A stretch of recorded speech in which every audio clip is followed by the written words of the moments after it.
नमस्कार, राधे राधे। मैं राहुल चौधरी बिहार उत्कर्ष में आप सभी का बहुत बहुत स्वागत, अभिनंदन, इस्तकबाल करता हूं। कैसे हैं मेरे प्यारे दोस्त? आई होप आप सभी बहुत अच्छे होंगे, स्वस्थ होंगे और बेटा अपनी पढ़ाई को लेकर के व्यस्त भी होंगे। तो जैसा कि दोस्तों आपको पता है, आज के हम इस क्लास में, इस सेशन में एक काफ़ी अहम टॉपिक, बहुत ही प्यारा सा टॉपिक, और जो हो सकता है कि आप लोगों के लिए एक नया सा दिख रहा होगा, और उसके ऊपर अपन लोग डिस्कस करेंगे बहुत ही प्यार से तरीके से, बहुत ही अच्छे कंसेप्ट के साथ में। तो टॉपिक का नाम क्या है बेटा? आपको जैसा स्लाइड पर दिख रहा है, प्राकृतिक जो संपदा होती है हमारी, जो नेचुरल रिसोर्सेज होते हैं, उनके बारे में कुछ कुछ बातें हम लोगों को करनी है। आज के टॉपिक में कुछ हम इसके पॉइंट्स को क्लियर करेंगे, इसके कुछ थ्योरेटिकल पार्ट को क्लियर करेंगे, देन हम बच्चा इसके क्वेश्चंस की प्रैक्टिस भी करने वाले हैं।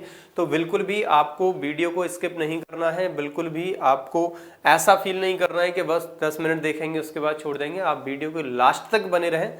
इस टॉपिक से आने वाला प्रत्येक क्वेश्चन आज की क्लास से बाहर नहीं जाएगा, आप बिल्कुल भी परेशान ना रहें। तो चलिएगा, फटाफट से सेशन को एक बार शेयर करते हुए सभी साथी जुड़ जाएंगे और अपने बाबू, सोना, पोदीना सबको बुला लेंगे, और फिर अपन लोग क्या करते हैं भाई, आपके टॉपिक को स्टार्ट करते हैं। ठीक है, चलो सभी को गुड मॉर्निंग, सभी को राधे राधे। चलो भैया, तो स्टार्ट करते हैं आज का टॉपिक, और जिसका नाम है बेटा नेचुरल रिसोर्सेज। अब ये नेचुरल रिसोर्सेज, जो प्राकृतिक संपदा होती है, ये क्या होती है, इसके बारे में किस किस तरीके से हमको क्या क्या चीजें जाननी है, वो चीज हम लोगों को यहाँ पर देखना है। देखो, नेचुरल का मतलब है भाई मेरे प्राकृतिक, और प्राकृतिक का मतलब है कि जो प्रकृति से हमें कुछ चीजें मिली हैं। मैं एक प्रकार से आपके पर्यावरण की बात करने के लिए जा रहा हूं बेटा। पर्यावरण की जब हम लोग बातें करते हैं तो पर्यावरण में है क्या? तो दुनिया की जो चीज दिखाई दे रही है आपको चारों तरफ, आसपास से, पर का मतलब होता है भाई आवरण, और पर्यावरण, परिधन, आवरण मतलब प्रत्येक चीज ने हमें चारों ओर से जो घेर रखा है उसी को हम पर्यावरण कहते हैं। तो वही पर्यावरण के माध्यम से कुछ चीजें हम लोगों को मिल जाती हैं। जो चीजें हमें मिली हुई है बेटा पर्यावरण के माध्यम से, वो हमारी किस में पड़ी जाती हैं? प्राकृतिक संपदा के अंतर्गत आती हैं। और कुछ चीजें बेटा ऐसी भी होती हैं जो ह्यूमन मेड होती हैं, ह्यूमन मेड कंपोनेंट्स होते हैं, ह्यूमन मेड कुछ हमारे क्या है भाई घटक होते हैं, उनको भी अपन लोग इसी के अंतर्गत हम पढ़ेंगे। तो ये सारी चीजें आप लोगों को यहाँ पर देखने के लिए मिलेगी। यदि आप लोग करते हैं बात भैया प्राकृतिक संपदा के बारे में बातें करते हैं, तो हम ये कह सकते हैं कि जैसे कि मान लो आपको जल दिखता है, कहीं भी मिट्टी आपको दिखती है, पौधे दिखते हैं, पशु दिखते हैं, पक्षी दिखते हैं, पहाड़, पर्वत, पठार, ये सारी चीजें आपको जहां देखने के लिए मिलेंगी भैया, वही क्या होता है आपका प्राकृतिक संपदा, उसी को कहा जाता है। तो इसके अंतर्गत हम क्या पढ़ने वाले हैं? जल, वायु, मिट्टी, पौधे, पशु, पक्षी, पठार, है ना, ये सारी चीजें हम लोग इसमें डिस्कस करने के लिए जा रहे हैं। इतनी सी बात क्लियर है। तो हमने क्या देखा है कि जो वस्तुएं हम अपने जीवन में भाई अपने लाभ के लिए उपयोग करेंगे, उन सारी वस्तुओं को अपन लोग क्या है प्राकृतिक संपदा में हम रख सकते हैं बेटा। अब ये चीजें आपको पता ही है, जल का कितना महत्व है हमारे जीवन में, वायु का कितना महत्व है हमारे जीवन में, मिट्टी का कितना महत्व है हमारे जीवन में, वो सारी चीजें अपन लोग डिस्कस करेंगे। तो मैंने क्या कहा कि जल हो गया, और जल के साथ साथ बेटा क्या हो गया आपका, वायु हो गया, मिट्टी हो गया, पौधे, पशु हो गया, मरुस्थल या घास, कुछ भी हम कह सकते हैं। मतलब हमारे जो आसपास की चीजें हैं उन सब का महत्व कितना है, वो सारी चीजें अपन लोग इसके अंतर्गत डिस्कस करने के लिए जा रहे हैं। इतनी सी बात समझ में आई आपको?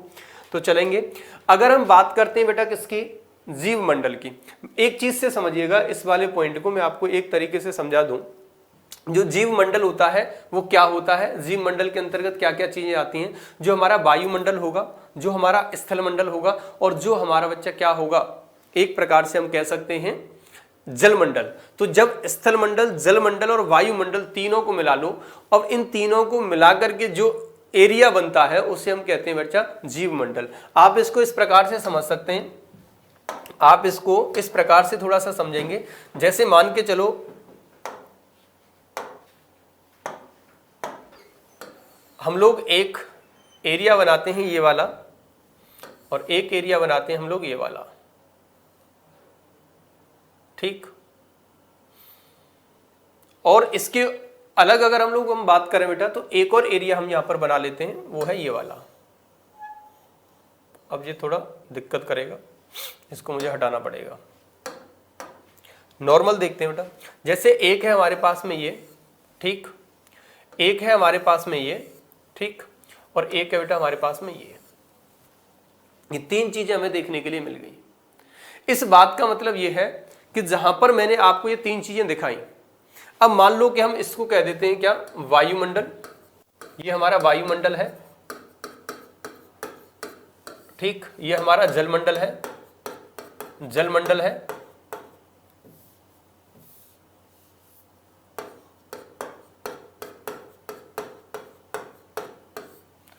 और ये हमारा स्थल मंडल है, स्थल मंडल है। अब यहां पर एक चीज दिखाई दे रही है, जहां आपको जलमंडल दिख रहा है, जहां आपको वायुमंडल दिख रहा है, देखो यहां जलमंडल भी आ गया आपका, यहां वायुमंडल भी आ गया यहां आपका, और यहां पर ही आपका बच्चा क्या आ गया, यहां स्थल मंडल भी आ गया। जो एक ऐसी चीज, यहां जलमंडल, वायुमंडल और स्थल मंडल, इन तीनों को मिलाकर के जो चीज बन जाती है उसी को अपन लोग क्या कहते हैं बेटा, इसी को हम लोग जैव मंडल के नाम से जानते हैं, जैव मंडल के नाम से जानते हैं। तो जैव मंडल के अंतर्गत आने वाली ये सारी चीजें आएंगी बेटा, कि जो स्थल मंडल में चीजें होंगी, जो जलमंडल में चीजें होंगी, और जो हमारे वायुमंडल में चीजें होती हैं, इन तीनों को अगर हम समराइज कर लें, इन तीनों को मिलाकर के जो एरिया बनेगा, इन तीनों के जो बीच का एरिया जो आपको बनेगा बेटा, वही क्या मिलेगा आपको, वो मिलने वाला है क्या, जैव मंडल, वो मिलने वाला है बेटा क्या, जैव मंडल। मैंने यहां पर क्या बताया, जहां पर वायुमंडल, स्थल मंडल और जलमंडल मिलकर के जीवन को संभव बनाते हैं। मैंने क्या कहा कि हमारे जीवन को जीने के लिए, हमारे जीवन को जीने के लिए जो चीजें उपयोगी हैं, हम इनका उपयोग करते हैं, वो नेचुरल संपदा के अंतर्गत आती हैं, वो नेचुरल रिसोर्सेज के अंतर्गत आती हैं। तो बेटा हमारे जीवन के लिए कौन कौन उपयोगी होगा, मैंने बताया कि जो हमारा वायुमंडल होता है, अगर मैं एटमॉस्फेयर की बात कर रहा हूं भैया, लिथोस्फीयर की बात कर रहा हूं, या फिर मैं हाइड्रोस्फीयर की मैं बात कर रहा हूं साथियों, तो आप इस बात को अच्छी तरीके से जानते हैं कि जब इन तीनों का जो हम समराइज कर लेंगे तो वही क्या बन जाता है बेटा, वही हमारा बायोस्फीयर बन जाता है, जीव मंडल बन जाता है, या मैं इसको नाम दे सकता हूं बेटा जैव मंडल बन जाता है, जहां पर जीव पाए जाते हैं। तीनों मंडल के, जहां जलमंडल, वायुमंडल, स्थल मंडल को मिलाकर के जो जैव मंडल बनता है, जहां से जीवन के लिए चीजें देखने के लिए मिलती हैं, वहां जीवन का यापन होता है, उसी को जैव मंडल या जीव मंडल, बायोस्फीयर के नाम से जानते हैं। Is that clear? अरे इज दैट क्लियर भैया? मैंने क्या बताया, ये तीनों बात शायद आपको क्लियर हो गई होंगी। ये जो एरिया जो आप देख पा रहे हैं, इसी को हम लोग क्या कर रहे हैं बेटा, जैव मंडल के नाम से जान रहे होते हैं। अरे इतनी सी बात क्लियर हुई? अगर इतनी बात क्लियर है तो मेरे को एक बार फटाफट से कमेंट सेक्शन में कमेंट छोड़ देंगे, देन फिर हम लोग आगे बढ़ेंगे। एक चीज मैं आपको यहां समझा दूं, जैव मंडल में कुछ चीजें आती हैं बेटा देखने के लिए। अब ध्यान से समझिएगा जैव मंडल के बारे में। जैव मंडल, अगर मैं जैव मंडल की बात करता हूं बेटा, तो इसमें बहुत सारी चीजें आपको देखने के लिए मिलती हैं। मैं आपको जैव मंडल समझाने की कोशिश कर रहा हूं, आप अच्छे तरीके से इसको समझने की कोशिश करें। देखो जैव मंडल, जब हम जैव मंडल की बात करें तो इसमें मैंने इस जैव मंडल को हम पर्यावरण क्षेत्र के नाम से भी जान सकते हैं बेटा, इस बात को हमेशा याद रखिएगा। जैव मंडल को पर्यावरण क्षेत्र के नाम से भी जानते हैं। और पर्यावरण क्षेत्र जो होता है हमारा बेटा, कंपोनेंट्स ऑफ द एनवायरमेंट जो होता है हमारा, उसके अंदर कुछ घटक देखने के लिए मिल जाते हैं, है ना। ये जो घटक होते हैं ना पर्यावरण के या जैव मंडल के, वो घटक कौन कौन से होंगे, वो चीज अपन लोगों को थोड़ा सा यहाँ पर डिस्कस करनी पड़ेगी। तो देखो जो जैव मंडल होता है, इस जैव मंडल के अंदर की अगर मैं बात करूं, इसके कंपोनेंट्स की बात करूं बेटा, इसके घटक की अगर मैं बात करता हूं, तो वो घटक कौन कौन से होते हैं सर, उनको बता दीजिएगा। देखो जैव मंडल में दो चीजें आपको देखने के लिए मिल जाएंगी बेटा, जैव मंडल में आपको दो चीजें देखने के लिए मिल जाएंगी। कौन कौन सी होगी भाई, वो देखिएगा। जैव मंडल में आपको दो चीजें देखने के लिए मिलेंगी, सर कौन कौन सी होंगी बता दीजिए। तो देखो ये जो जैव मंडल है, इसमें दो चीजें आएंगी। एक आ जाता है बच्चे इसमें प्राकृतिक घटक, जिन्हें हम नेचुरल कंपोनेंट्स के नाम से जानेंगे, प्राकृतिक घटक। एक होगा भैया इसमें प्राकृतिक घटक, प्राकृतिक घटक। और इसी के अंतर्गत अगर हम देखें तो एक होगा भाई मानव निर्मित घटक होता है भाई, जो मानव ने बनाया, मानव निर्मित घटक। तो ये दो प्रकार का क्या मिलेगा जैव मंडल में, या जैव मंडल के घटक बनते हैं भैया। और ये कौन कौन से होंगे, ये होंगे एक तो नेचुरल कंपोनेंट्स हो जाता है बच्चा हमारा, और एक कौन सा कंपोनेंट्स होगा हमारा, एक होगा हमारा मानव निर्मित कंपोनेंट्स होगा। मैंने क्या कहा कि नेचुरल कंपोनेंट्स और एक क्या होगा ह्यूमन मेड कंपोनेंट्स होगा।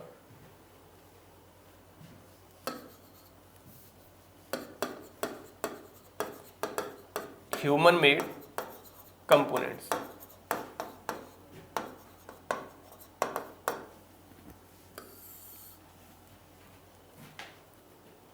क्लियर हुआ इतना सा? ह्यूमन मेड कंपोनेंट्स होता है और एक होता है भाई नेचुरल कंपोनेंट्स होता है। अब ये दोनों हमारे होते हैं तो इनमें क्या क्या देखने के लिए मिलेगा, मैं आपको यहां पर और अच्छे से समझाने की कोशिश करूं कि जो हमारा प्राकृतिक होता है बेटा, इसके अंतर्गत भी दो प्रकार की चीजें देखने के लिए आपको मिलेंगी। जो प्राकृतिक कंपोनेंट्स होंगे ये भी टू टाइप के होंगे, एक बायोटिक कंपोनेंट्स होता है और एक अबायोटिक कंपोनेंट्स होता है। यहीं से क्वेश्चंस आपका सीधा सीधा एग्जाम में आएगा। आप ध्यान से इस चीज को पढ़िएगा बेटा, जो मैं आपको समझाने की कोशिश कर रहा हूं। मैंने क्या कहा कि जो प्राकृतिक होता है, जो हमारा नेचुरल होता है बेटा, इस प्राकृतिक के अंतर्गत भी टू टाइप ऑफ कंपोनेंट्स आपको मिलेंगे। Number 1 is biotic and second is abiotic. एक होता है जैविक घटक, ध्यान से पढ़िएगा, यहां पर जैविक घटक होता है बेटा, और एक यहां पर क्या होगा, अजैविक घटक देखने के लिए मिलेगा। अजैविक घटक देखने के लिए मिलता है बेटा। ये दो प्रकार के यहां पर कंपोनेंट्स आपको देखने के लिए मिलेंगे। तो एक चीज यहां पर मैं बता दूं, ये बायोटिक होता है और ये जो कंपोनेंट्स होगा ये अबायोटिक होगा। ये अबायोटिक होता है बच्चा। ये दो प्रकार के कंपोनेंट्स आपको देखने के लिए मिल जाएंगे, एक बायोटिक और एक अबायोटिक देखने के लिए मिलेगा। सर बायोटिक कंपोनेंट्स में क्या आता है, सर अबायोटिक कंपोनेंट्स में क्या आता है, ये चीज हमें जानना बहुत ज्यादा कंपलसरी है, बहुत ज्यादा आवश्यक है। यहीं से क्वेश्चन आपको सीधा सीधा पूछा जाएगा।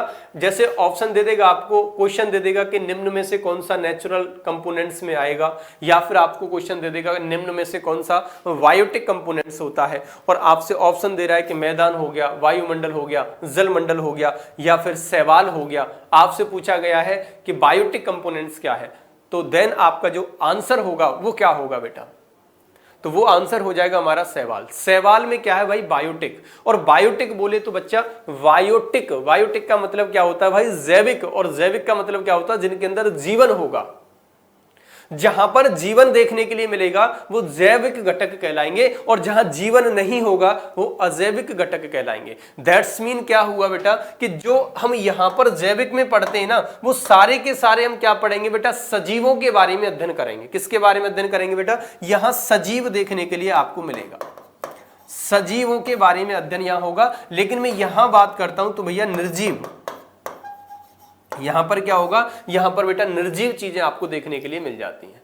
सर निर्जीव क्या क्या होगा, सर सजीव क्या क्या होगा, आप जानते हैं। एग्जाम्पल अगर हम लें इसका, तो आप एग्जाम्पल की जब बात करेंगे बेटा, तो आपको पता है कि जितनी भी वनस्पति होती है, वनस्पति प्लांट जो होते हैं बच्चा, पौधे, ये सजीव में आते हैं। तो इसको किस में रखेंगे भाई, जैविक में रखेंगे। क्लियर हुआ, वनस्पति हो गई बच्चा, यहां पर जीव जंतु हो गए, जीव जंतु हो जाते हैं बेटा, है ना, वनस्पति हो गई, जीव जंतु हो गए। यहीं पर अगर हम बात करें तो कवक हो गया, शैवाल हो गया, है ना, कवक हो गया, कवक हो गया बेटा, यहां पर शैवाल हो गया। तो जितनी भी सारी की सारी चीजें ऐसी कैसी है बेटा, जो हमारे जीवन देखने के लिए इनमें मिलेगा, इनमें जीवन पाया जाएगा, उसी को हम लोग क्या कहेंगे बेटा, उसको बायोटिक कंपोनेंट्स में रखेंगे। लेकिन अबायोटिक की मैं बात करूं, निर्जीव की बात करूं, तो बहुत सारे एग्जाम्पल आपको यहां देखने के लिए मिल सकते हैं बेटा। इसके एग्जाम्पल में जैसे कि नदी हो गई, है ना, नदी हो गई, पर्वत हो गया, पर्वत हो गया, पहाड़ हो गया बच्चा, पहाड़, है ना, नदी पर्वत पहाड़, मरुस्थल हो गया, मरुस्थल हो जाएगा बच्चा, मरुस्थल हो गया। अगर मैं बात करूं यहीं पर मरुस्थल के साथ साथ जलमंडल हो गया बेटा, है ना, जलमंडल हो गया, और यहीं पर वायुमंडल हो गया, है ना, वायुमंडल हो गया। और यहीं पर अगर मैं बात करूं जलमंडल, वायुमंडल, या फिर ग्लेशियर वगैरह जो आते हैं ना, वो भी इसी में आपको याद करने पड़ेंगे बेटा। इसी में आपको ग्लेशियर, मैं यहां लिख देता हूं ग्लेशियर, ग्लेशियर भी इसी में आ जाएगा बच्चा, ग्लेशियर हो गया। तो मतलब जिनके अंदर क्या नहीं पाया जा रहा है, जीवन नहीं पाया जा रहा है, वो सारी की सारी हमारी अजैविक घटक के अंतर्गत आ जाती हैं। आपसे क्वेश्चन आता है कि निम्न में से कौन सा अजैविक घटक का कारण होगा। अब अजैविक घटक का कारण कह लो या फिर कंपोनेंट्स कह लो। कंपोनेंट्स कौन सा होगा? अच्छा, यह मृदा है, मृदा मिट्टी, मिट्टी जैविक है बेटा, अजैविक है, तो कंपोनेंट्स किस में आएगी? जी अजैविक में आ जाएगी। भाई मृदा जो होती है हमारी, जो मिट्टी होती है वो भी किस कंपोनेंट्स में आएगी? मृदा। या फिर मैं बात करूं बेटा प्रकाश की, जो लाइट होती है, लाइट, प्रकाश किस प्रकार का कंपोनेंट्स है बेटा? तो प्रकाश भी हमारा किस प्रकार का कंपोनेंट्स होगा? ये भी एक प्रकार का अजैविक होगा, मतलब निर्जीव कंपोनेंट्स में ये आएगा बेटा। प्राकृतिक तो है लेकिन कैसा है बेटा? निर्जीव है। अरे भाई वनस्पति आपने बनाई क्या? नहीं बनाई, ये तो ऊपर वाले ने दी है ना, प्रकृति की देन है बेटा। जब प्रकृति की देन है तो वनस्पति, जीव जंतु हमने बनाए क्या? नहीं बनाए, प्रकृति की देन है। कवक, शैवाल, जीवाणु, ये सारी चीज प्रकृति की देन है। तो ये प्राकृतिक रिसोर्सेज के अंतर्गत आते हैं, लेकिन इनके अंदर भी बेटा ये जैविक घटक में देखने के लिए मिलेंगे। अजैविक घटक में वो चीजें आती हैं जो प्रकृति ने दी तो है, लेकिन क्या है, उनमें जीवन नहीं है। जैसे नदी हो गया, जैसे पर्वत हो गया, जैसे वन हो गया, जैसे पहाड़ हो गया, जैसे ग्लेशियर हो गया, जैसे मरुस्थल हो गया, जैसे जलमंडल हो गया, मृदा हो गई, प्रकाश हो गया, ये सारी चीजें बेटा किस में आ जाती हैं? मैदान हो गया, घास का मैदान हो गया, ये सारी चीजें अबायोटिक कंपोनेंट्स की होती हैं। Is that clear? इतना अंतर समझ में आ गया? अब आ जाओ भैया किस पर? मानव निर्मित पर। सर ये मानव निर्मित में क्या क्या होगा फिर? भाई मानव निर्मित तो जो आपने बना दिया वही हो जाएगा इसमें। मानव निर्मित तो सिंपल सी बात है भाई, भवन आप बना रहे हैं, कोई भी भवन खड़ा कर देते हैं आप, उस पर लिख देते हैं कि ये वो वाला भवन है ना, इसका मतलब वो आपने खुद से बनवाया है। सड़क, सड़क मानव बना रहा है बेटा, तो सड़क क्या हो जाएगा? ये भी मानव निर्मित हो जाएगा। वहीं आप पुल, पार्क आप खुद बनाते हैं बच्चा। कोई भी उद्योग है, अगर आप कोई उद्योग कर रहे हैं तो वो भी आप बना रहे हैं। भाई मंदिर का निर्माण कौन करता है? मंदिर का निर्माण भाई व्यक्ति कर रहा है, इसका मतलब है वो भी मानव निर्मित हो गया। तो आप यहाँ के कई सारे एग्जाम्पल देखे जा सकते हैं बेटा, यहाँ के कई सारे एग्जाम्पल ले सकते हैं। मानव निर्मित में कई सारी चीजें आ जाती हैं, जैसे कि आपका क्या हो गया, सड़क हो गया, जैसे कि आपका यहाँ पर मंदिर हो गया बच्चा, यहाँ पर आपका भवन हो गया, है ना, मंदिर हो गया, भवन हो गया, सड़क हो गया। और यहीं पर अगर हम बात करें तो एक प्रकार से देखने के लिए आपको मिलेगा, जैसे पार्क आप बनाते हैं, पुल वगैरह आप बनाते हैं ना, जैसे पुल आपने बनाया है, आपने पार्क बनवाया है बेटा, कोई भी आपने उद्योग स्टार्ट किया है ना, कोई भी आपने अपना बिजनेस, कोई भी उद्योग आपने स्टार्ट कर लिया है कॉमर्शियल। अगर मैं बात करूं यहीं पर एक सबसे बड़ा और सबसे प्यारा क्वेश्चन आता है बच्चा, जो कल्चर है हमारा, जो कल्चर है वो किस में आएगा? सर कल्चर जैविक है, अजैविक है, या फिर प्राकृतिक है, या फिर ये बेटा मानव निर्मित है? तो कल्चर भी तो किसने बनाया भाई? व्यक्ति के माध्यम से हो रहा है ना। तो कल्चर जो है हमारी, जो हमारी संस्कृति है बेटा, वो भी किस में आएगी? मानव निर्मित में आएगी। तो देखो कल्चर मैं और एग्जाम्पलों की बात कर रहा हूं, तो ये एग्जाम्पल है सारे के सारे, ये सारे के सारे एग्जाम्पल मैंने आपको बताए जो मानव के द्वारा निर्मित है। कल्चर जो होती है हमारी संस्कृति, संस्कृति भी बेटा मानव के द्वारा। अच्छा रिश्ते नाते, ये रिश्तेदार होते हैं ना आपके, रिश्ते नाते, ये किसने बनाए बेटा? ये भी मानव ने बनाए। तो रिश्ते नाते किस प्रकार का कंपोनेंट्स होगा पर्यावरण के अंतर्गत, ये जैव मंडल के अंतर्गत किस प्रकार का कंपोनेंट्स होगा? तो आपको क्लियरली पता होना चाहिए भाई, रिश्ते नाते, भवन, पार्क, पुल, या फिर मंदिर, या फिर सड़क, ये सारी की सारी चीजें बेटा किसके द्वारा बनी हुई है? ये सारी मानव द्वारा निर्मित है। समझ में आ गया? तो मानव निर्मित क्या है ये चीज आपको आई थिंक समझ में आ गई होगी। जैव मंडल के कुछ घटकों की अगर मैं बात करूं, वो पर्यावरण के कुछ घटकों की मैं बात करूं, तो जैव मंडल कुछ अलग नहीं है भाई। स्थल मंडल, वायु मंडल, जल मंडल के जो बीच का संबंध आ रहा है, वहां पर हम जीवन यापन अपना कर पा रहे हैं, उसी को जैव मंडल कह रहे हैं। और जैव मंडल दो प्रकार के घटकों से मिलकर के बन जाता है, जिसे हम नेचुरल कंपोनेंट्स की बात करें और ह्यूमन मेड कंपोनेंट्स की बात करें भाई। प्राकृतिक जो घटक होता है बेटा, जो प्राकृतिक होगा उसमें दो प्रकार का होगा, एक जैविक और एक अजैविक। जैविक मतलब जिनमें जीवन होगा, अजैविक मतलब बेटा इनमें जीवन नहीं होगा। अरे इतनी बात समझ में आ रही है क्या भाई? अगर इतनी बात समझ में आ रही है तो एक बार फटाफट से कमेंट सेक्शन में कमेंट छोड़ देंगे और बताएंगे कि सर ये सारी चीजें क्लियर है। फिर हम लोग आगे बढ़ते हैं बेटा, जल्दी से आप कुछ बातें मुझे बताएं फटाफट से, और फिर हम लोग आगे बढ़ेंगे। एक बात यही है कि आपको समझ में आ रहा है या नहीं, फटाफट से बताएं जल्दी जल्दी। चलो आगे बढ़ते हैं। आई होप आप सभी को समझ में आ रही हैं सारी चीजें। और हम लोग अब आगे देखें तो आगे क्या पढ़ने वाले हैं बेटा। मैंने कहा कि जो हमारा ये बनेगा, क्या बनेगा भाई? जैव मंडल बनेगा। वो जैव मंडल किससे मिलकर के बन रहा है बेटा? जैव मंडल जो हमारा बन रहा है, तो आपको समझ में आया कि ये स्थल मंडल, ये जल मंडल से मिलकर के, और हमारा क्या भाई वायुमंडल से मिलकर के बनता है। किससे बन के बनता है बच्चा? वायुमंडल से मिलकर के बनता है, और ये हमारे स्थल मंडल से मिलकर के बनता है। और ये किससे बनता है बेटा? ये बनता है हमारा किससे? जल मंडल से मिलकर के बनता है। अच्छा, स्थल मंडल, स्थल मंडल क्या होता है सर? स्थल मंडल, स्थल मंडल की जब साथी हम लोग बात करते हैं तो बड़ी प्यारी प्यारी चीजें इसके अंदर देखने के लिए आपको मिल जाती हैं। स्थल मंडल वो सारी चीजें होती हैं जिनमें स्थल से रिलेटेड कोई भी चीज होगी। स्थल से रिलेटेड का मतलब हो गया साथियों, यहां पर पर्वत होता है, पठार होता है, मरुस्थल होता है, द्वीप होते हैं बच्चा, यहाँ पर महाद्वीप होते हैं, यहाँ पर ये सारी चीजें, मिट्टी है, तापमान है, ये सब किस में आता है बच्चा? ये स्थल मंडल में आता है। भाई स्थल के ऊपर ही तो महाद्वीप होगा, स्थल के ऊपर क्या होगा बच्चा? महाद्वीप होगा। महाद्वीप किस में होगा? स्थल के अंदर। बच्चा द्वीप किस पे होगा? स्थल के अंदर होगा। भाई प्रकाश कहां पर देखने के लिए मिला है आपको? प्रकाश कहां पर देखने के लिए मिला है बच्चा? स्थल मंडल के ऊपर मिला है। अरे भैया बारिश, वर्षा कहां पर होती है? तो वर्षा भी स्थल मंडल के अंदर होती है। तो जो सारी चीजें आपको स्थल से रिलेटेड होंगी, जैसे मरुस्थल की हम बात करें तो मरुस्थल कहां पर मिलेगा? मरुस्थल भी बच्चा यहीं पर मिलेगा। कहां मिलेगा भाई? स्थल के ऊपर मिलेगा। तो मैंने ये कहा कि जितनी भी चीजें स्थल से रिलेटेड होंगी वो सारी की सारी स्थल मंडल पर ही आएंगी। जैसे आपकी मिट्टी हो गई, मिट्टी किस में आएगी बेटा? मैदान हो गया, मैदान किस में आएगा बेटा? वो हमारे मरुस्थल में ही आएगा। तो मैदान मिट्टी भी किसका एग्जाम्पल हो जाएगा भाई? मैदान ले लो आप, मैदान ले लो, या फिर यहीं पर आप क्या ले लेंगे बेटा? मिट्टी ले लेंगे। क्या ले लेंगे भाई मेरे? मिट्टी ले लेंगे। ठीक है, मिट्टी।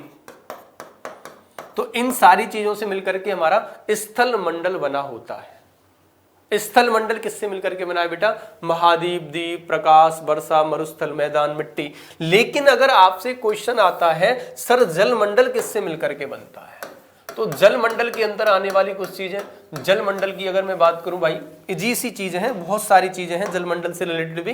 तो आप सभी उन चीजों को तो जानते ही हैं भाई। समुद्र जो होता है उसमें जल पाया जाता है कि नहीं? बिल्कुल पाया जाता है। तो भैया वो जल मंडल का एक पार्ट हो गया। अगर मैं महासागर की बात करूं, सागर की बात करूं, नदियों की बात करूं बेटा, या ग्लेशियर की बात करूं, या तालाब की बात करूं, ऑल दिस, देखिएगा यहां पर हम क्या लिख देते हैं भाई? जलमंडल। जलमंडल में मैंने क्या बताया बेटा आपको? महासागर। सबसे पहले हम महासागर की बात करें। महासागर, महासागर जो होता है बेटा वो किस में आएगा? जलमंडल में आएगा, महासागर, है ना। दूसरी हम बात करें बेटा, सागर ले लेते हैं, सागर ले लेंगे, सागर ले लेते हैं। तीसरी अगर हम बात करें तो नदी ले लेते हैं भाई, नदी। तो नदी भी इसी के अंतर्गत आएगी बेटा। चौथा अगर हम बात करते हैं बच्चा तालाब, तालाब भी इसी के अंतर्गत आता है। तो मैंने क्या कहा कि सागर ले लो, महासागर ले लो, नदी ले लो, तालाब ले लो। अब एक क्वेश्चन आता है कि ग्लेशियर किसका पार्ट है? ग्लेशियर पिघलता है तो क्या बनेगा? जल। तो जल मंडल का ही पार्ट होगा बेटा ग्लेशियर भी। ग्लेशियर किसका पार्ट हो जाएगा बेटा? जल मंडल का पार्ट होगा। कौन? Glacier, glacier. क्लियर हुआ भाई इतना सा? तो ये सारी चीजें हमारी किस में देखने के लिए मिलेंगी भाई? आपको जल मंडल में देखने के लिए मिल जाएंगी। ठीक, झील हम कह सकते हैं ये जल मंडल का पार्ट हो गया। एंड देन अगर मैं बात करूं आपसे, जल मंडल का ये पार्ट हो गया हमारा। अगर आप लोगों को पूछ लिया जाता है कि जीव मंडल जो बनता है तीनों चारों चीजों से मिलकर के, और एक बनता है बच्चा हमारा यहाँ पर क्या? वायुमंडल बनता है। अब ये जो वायुमंडल होगा वो क्या होगा? जलमंडल होगा वो क्या होगा? इसकी थोड़ी थोड़ी सी अपन लोगों को डिस्कस करना होगा। हमें इसका थोड़ा थोड़ा सा हम लोगों को बच्चा क्या है, चीजों को देखना होगा। ठीक, आगे बढ़े। इतनी बात क्लियर है आपको? अगर इतनी बात आपको क्लियर है तो अपन लोग आगे की बातें करते हैं। और आगे की जब हम लोग बातें करें बच्चा, तो आप जानते हैं यहां पर मैं बात कर रहा हूं किसके बारे में? वायुमंडल के बारे में बात कर रहा हूं। वायुमंडल, वायुमंडल हमारे लिए कितना ज्यादा उपयोगी है, वायुमंडल हमारे लिए कितना ज्यादा आवश्यक है, ये चीज शायद आप लोग ही जानते होंगे। वायुमंडल को जब अपन लोग डिस्कस करने की बात करते हैं बच्चा, तो वायुमंडल में बहुत सारी चीजें आपको देखने के लिए मिल जाती हैं, बहुत सारी चीजें देखने के लिए मिल जाती हैं। उसके पीछे का कारण वायुमंडल। अब वायुमंडल में आपको मिलेगा भाई मैनी टाइप ऑफ गैसेस देखने के लिए मिल जाएंगी। जैसे नाइट्रोजन हो गई, जैसे ऑक्सीजन हो गई, जैसे आर्गन गैस हो गई, जैसे कि बेटा आपको यहीं पर मिल जाती है कार्बन डाइऑक्साइड गैस मिल जाती है। ये सारी चीजें कहां पर आएंगी भाई? वायुमंडल के अंदर आएंगी। अब आपने देखा होगा कि जैसे मान के चलो ये कोई पृथ्वी है ना, पृथ्वी है, और इसके ऊपर एक लेयर होगा बेटा। इसके ऊपर क्या है? एक लेयर चढ़ा होता है कुछ इस प्रकार से, पृथ्वी के ऊपर ऐसे करके एक लेयर होगा। और इस लेयर में आपको क्या मिलेगा भैया? इस लेयर में आपको वायु मिलेगी। इस लेयर में आपको क्या मिलेगा बेटा? वायु मिल जाएगी। ठीक, इस लेयर में आपको क्या मिलेगा बेटा, ये वायु मिल जाएगी, ये पृथ्वी, और पृथ्वी के ऊपर एक लेयर आपको दिखाई देगी और इसको हम वायुमंडल के नाम से जानेंगे। किस नाम से जानेंगे बेटा, इसे हम लोग वायुमंडल के नाम से जानेंगे। ये वाली जो लेयर मैंने आपको बना दी है, इसके ऊपर क्या है, जैसे मान लो ये है हमारी पृथ्वी,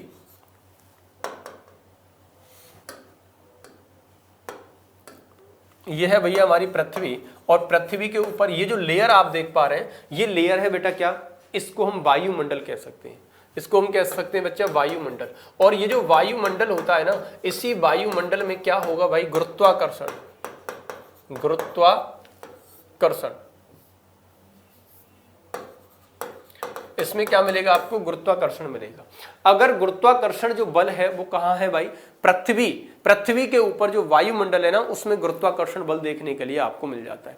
भाई यहां से क्वेश्चन बहुत प्यारा सा बनता है। इस वायुमंडल के अंतर्गत अगर आपसे क्वेश्चन आएगा पूछने के लिए कि नाइट्रोजन कितनी होती है सर जी, तो बेटा नाइट्रोजन की अगर मैं मात्रा की बात करूं तो नाइट्रोजन के लिए आप आंसर कितना कर देंगे भाई, सबसे ज्यादा पूछे जाने वाला क्वेश्चन है 78% होती है। क्या होती है भाई, 78%। इसी में अगर आपसे पूछा जाता है CO2 कार्बन डाइऑक्साइड कितनी होती है भैया, तो इसमें 0.03% बेटा इसमें कार्बन डाइऑक्साइड गैस पाई जाती है। वहीं अगर आपसे यह पूछ लिया जाए सर इसमें आर्गन गैस की मात्रा कितनी होती है, सर इसमें ऑक्सीजन गैस की मात्रा कितनी होती है, तो आपको पता होना चाहिए कि इसमें जो ऑक्सीजन पाया जाता है वो हम लगभग 21% बताते हैं, लेकिन 20.9% इसमें क्या होगा भाई, ऑक्सीजन की मात्रा होगी।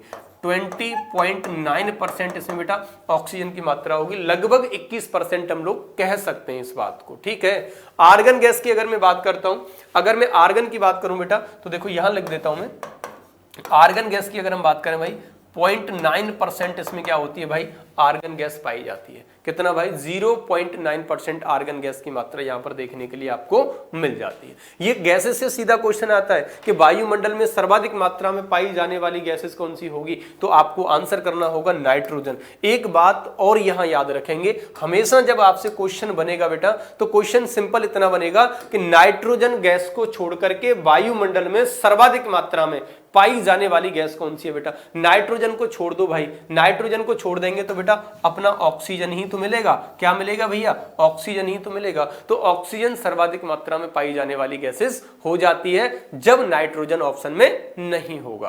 क्लियर हुआ। लेकिन जब क्वेश्चन दिया है कि नाइट्रोजन को छोड़ करके, तो नाइट्रोजन ऑप्शन होने से कोई फर्क नहीं पड़ता बेटा यहां पर। अरे इतनी बात समझ में आई आपको, जल्दी बताओ फटाफट से। अगर इतनी बात समझ में आ गई है तो फिर अपन लोग आगे की तरफ बढ़ते हैं बेटा, आगे की तरफ हम लोग बढ़ते हैं। ठीक, चलो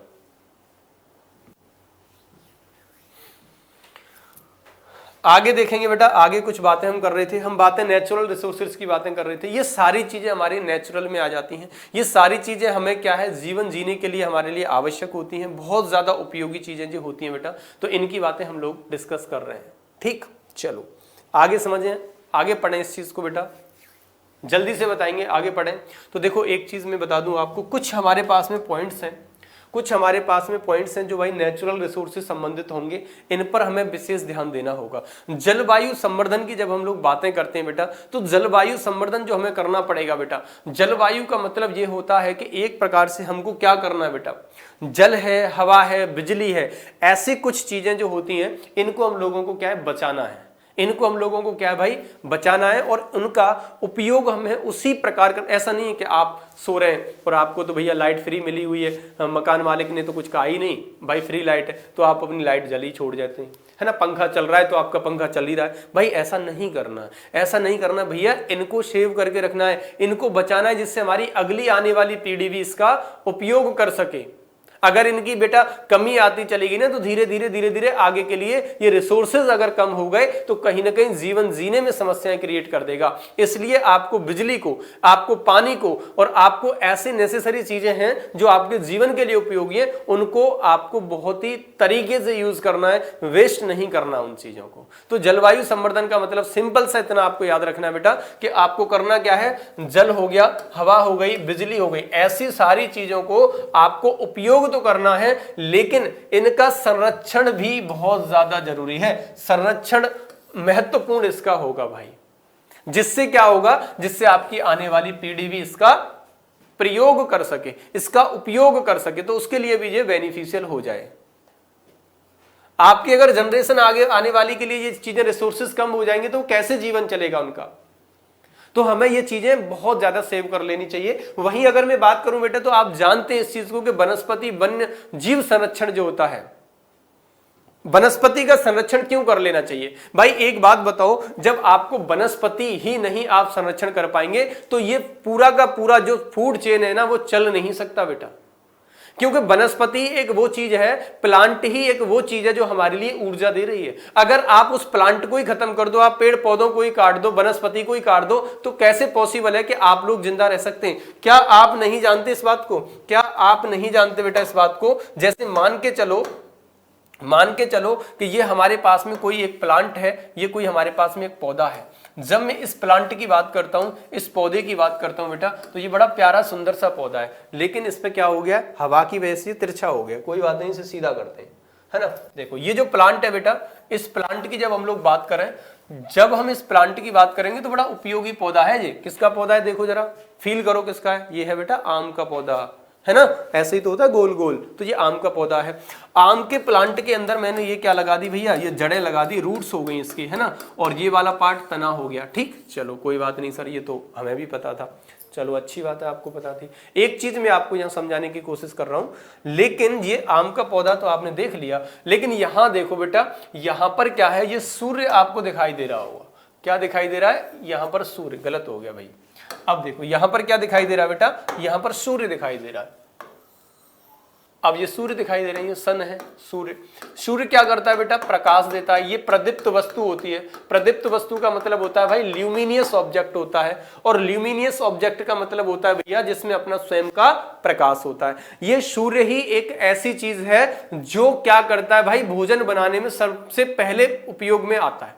सूर्य के प्रकाश से प्लांट क्या करेंगे भाई, प्लांट क्या करेंगे, सनलाइट जो है ना बेटा, वो प्लांट को क्या देता है भाई, एनर्जी देता है। सनलाइट से क्या आ रही है बेटा, लाइट आ रही है। सनलाइट से क्या आ रही है, लाइट आ रही है। हर चीज में कितना होता है भाई, 100% होता है। तो इस 100% के अंदर से प्लांट कितना परसेंट लेता है सूर्य से, तो बेटा वो केवल और केवल 2 से 5% लेगा। यहां से कितना ट्रांसफर होता है भाई प्लांट के अंदर, 2 से 5% होता है। और प्लांट जो है प्रकाश संश्लेषण क्रिया के दौरान, जिसे कहते हैं फोटोसिंथेसिस। अब प्रकाश संश्लेषण क्रिया के दौरान इस प्लांट में पाया जाने वाला क्लोरोफिल जो होता है बेटा, इसकी पत्तियों के अंदर क्लोरोफिल जो पाया जाता है, उसे हम कह सकते हैं कि वो सनलाइट के साथ में, जब वो जल प्लस CO2 के साथ क्रिया करके क्लोरोफिल प्लस सनलाइट मिलकर के जब ग्लूकोज और ऑक्सीजन का निर्माण करती है, उसी को हम कहते हैं क्या बेटा, उसी को हम लोग कहते हैं क्या, प्रकाश संश्लेषण।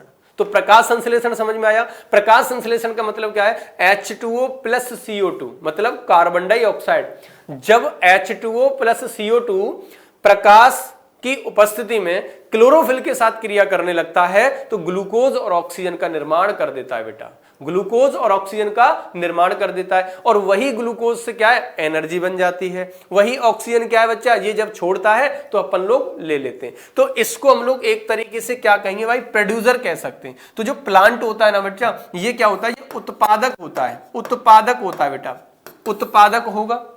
इतनी बात समझ में आई। ये प्रोड्यूसर होगा, ये प्रोड्यूस करता है एनर्जी को। जब इस प्लांट से, प्लांट को हमने उत्पादक कह दिया, ये क्या भाई, उत्पादक हो गया। अब इस प्लांट से जो एनर्जी जाएगी, इस प्लांट से जो भोजन जाएगा, वो प्राइमरी कंज्यूमर को जाएगा भाई, वो प्राइमरी कंज्यूमर को जाएगा, प्राथमिक उपभोक्ता को जाएगा। और प्राथमिक उपभोक्ता के बाद अगर मैं बात करूं बच्चा, तो ये सेकेंडरी कंज्यूमर के लिए चला जाता है। और जो सेकेंडरी कंज्यूमर होगा, ये द्वितीयक उपभोक्ता इसको हम कहेंगे बेटा। और द्वितीयक उपभोक्ता के बाद में जो चीजें जाती हैं वो टर्सरी कंज्यूमर के अंदर जाती हैं, जिसे तृतीयक उपभोक्ता कहते हैं। और तृतीयक उपभोक्ता के बाद अगर मैं बात करूं तो बेटा शीर्ष क्या होगा बेटा, शीर्ष उपभोक्ता होगा, उपभोक्ता होगा। शीर्ष उपभोक्ता का मतलब है, मतलब हमारा टॉप लेवल कंज्यूमर होता है भाई।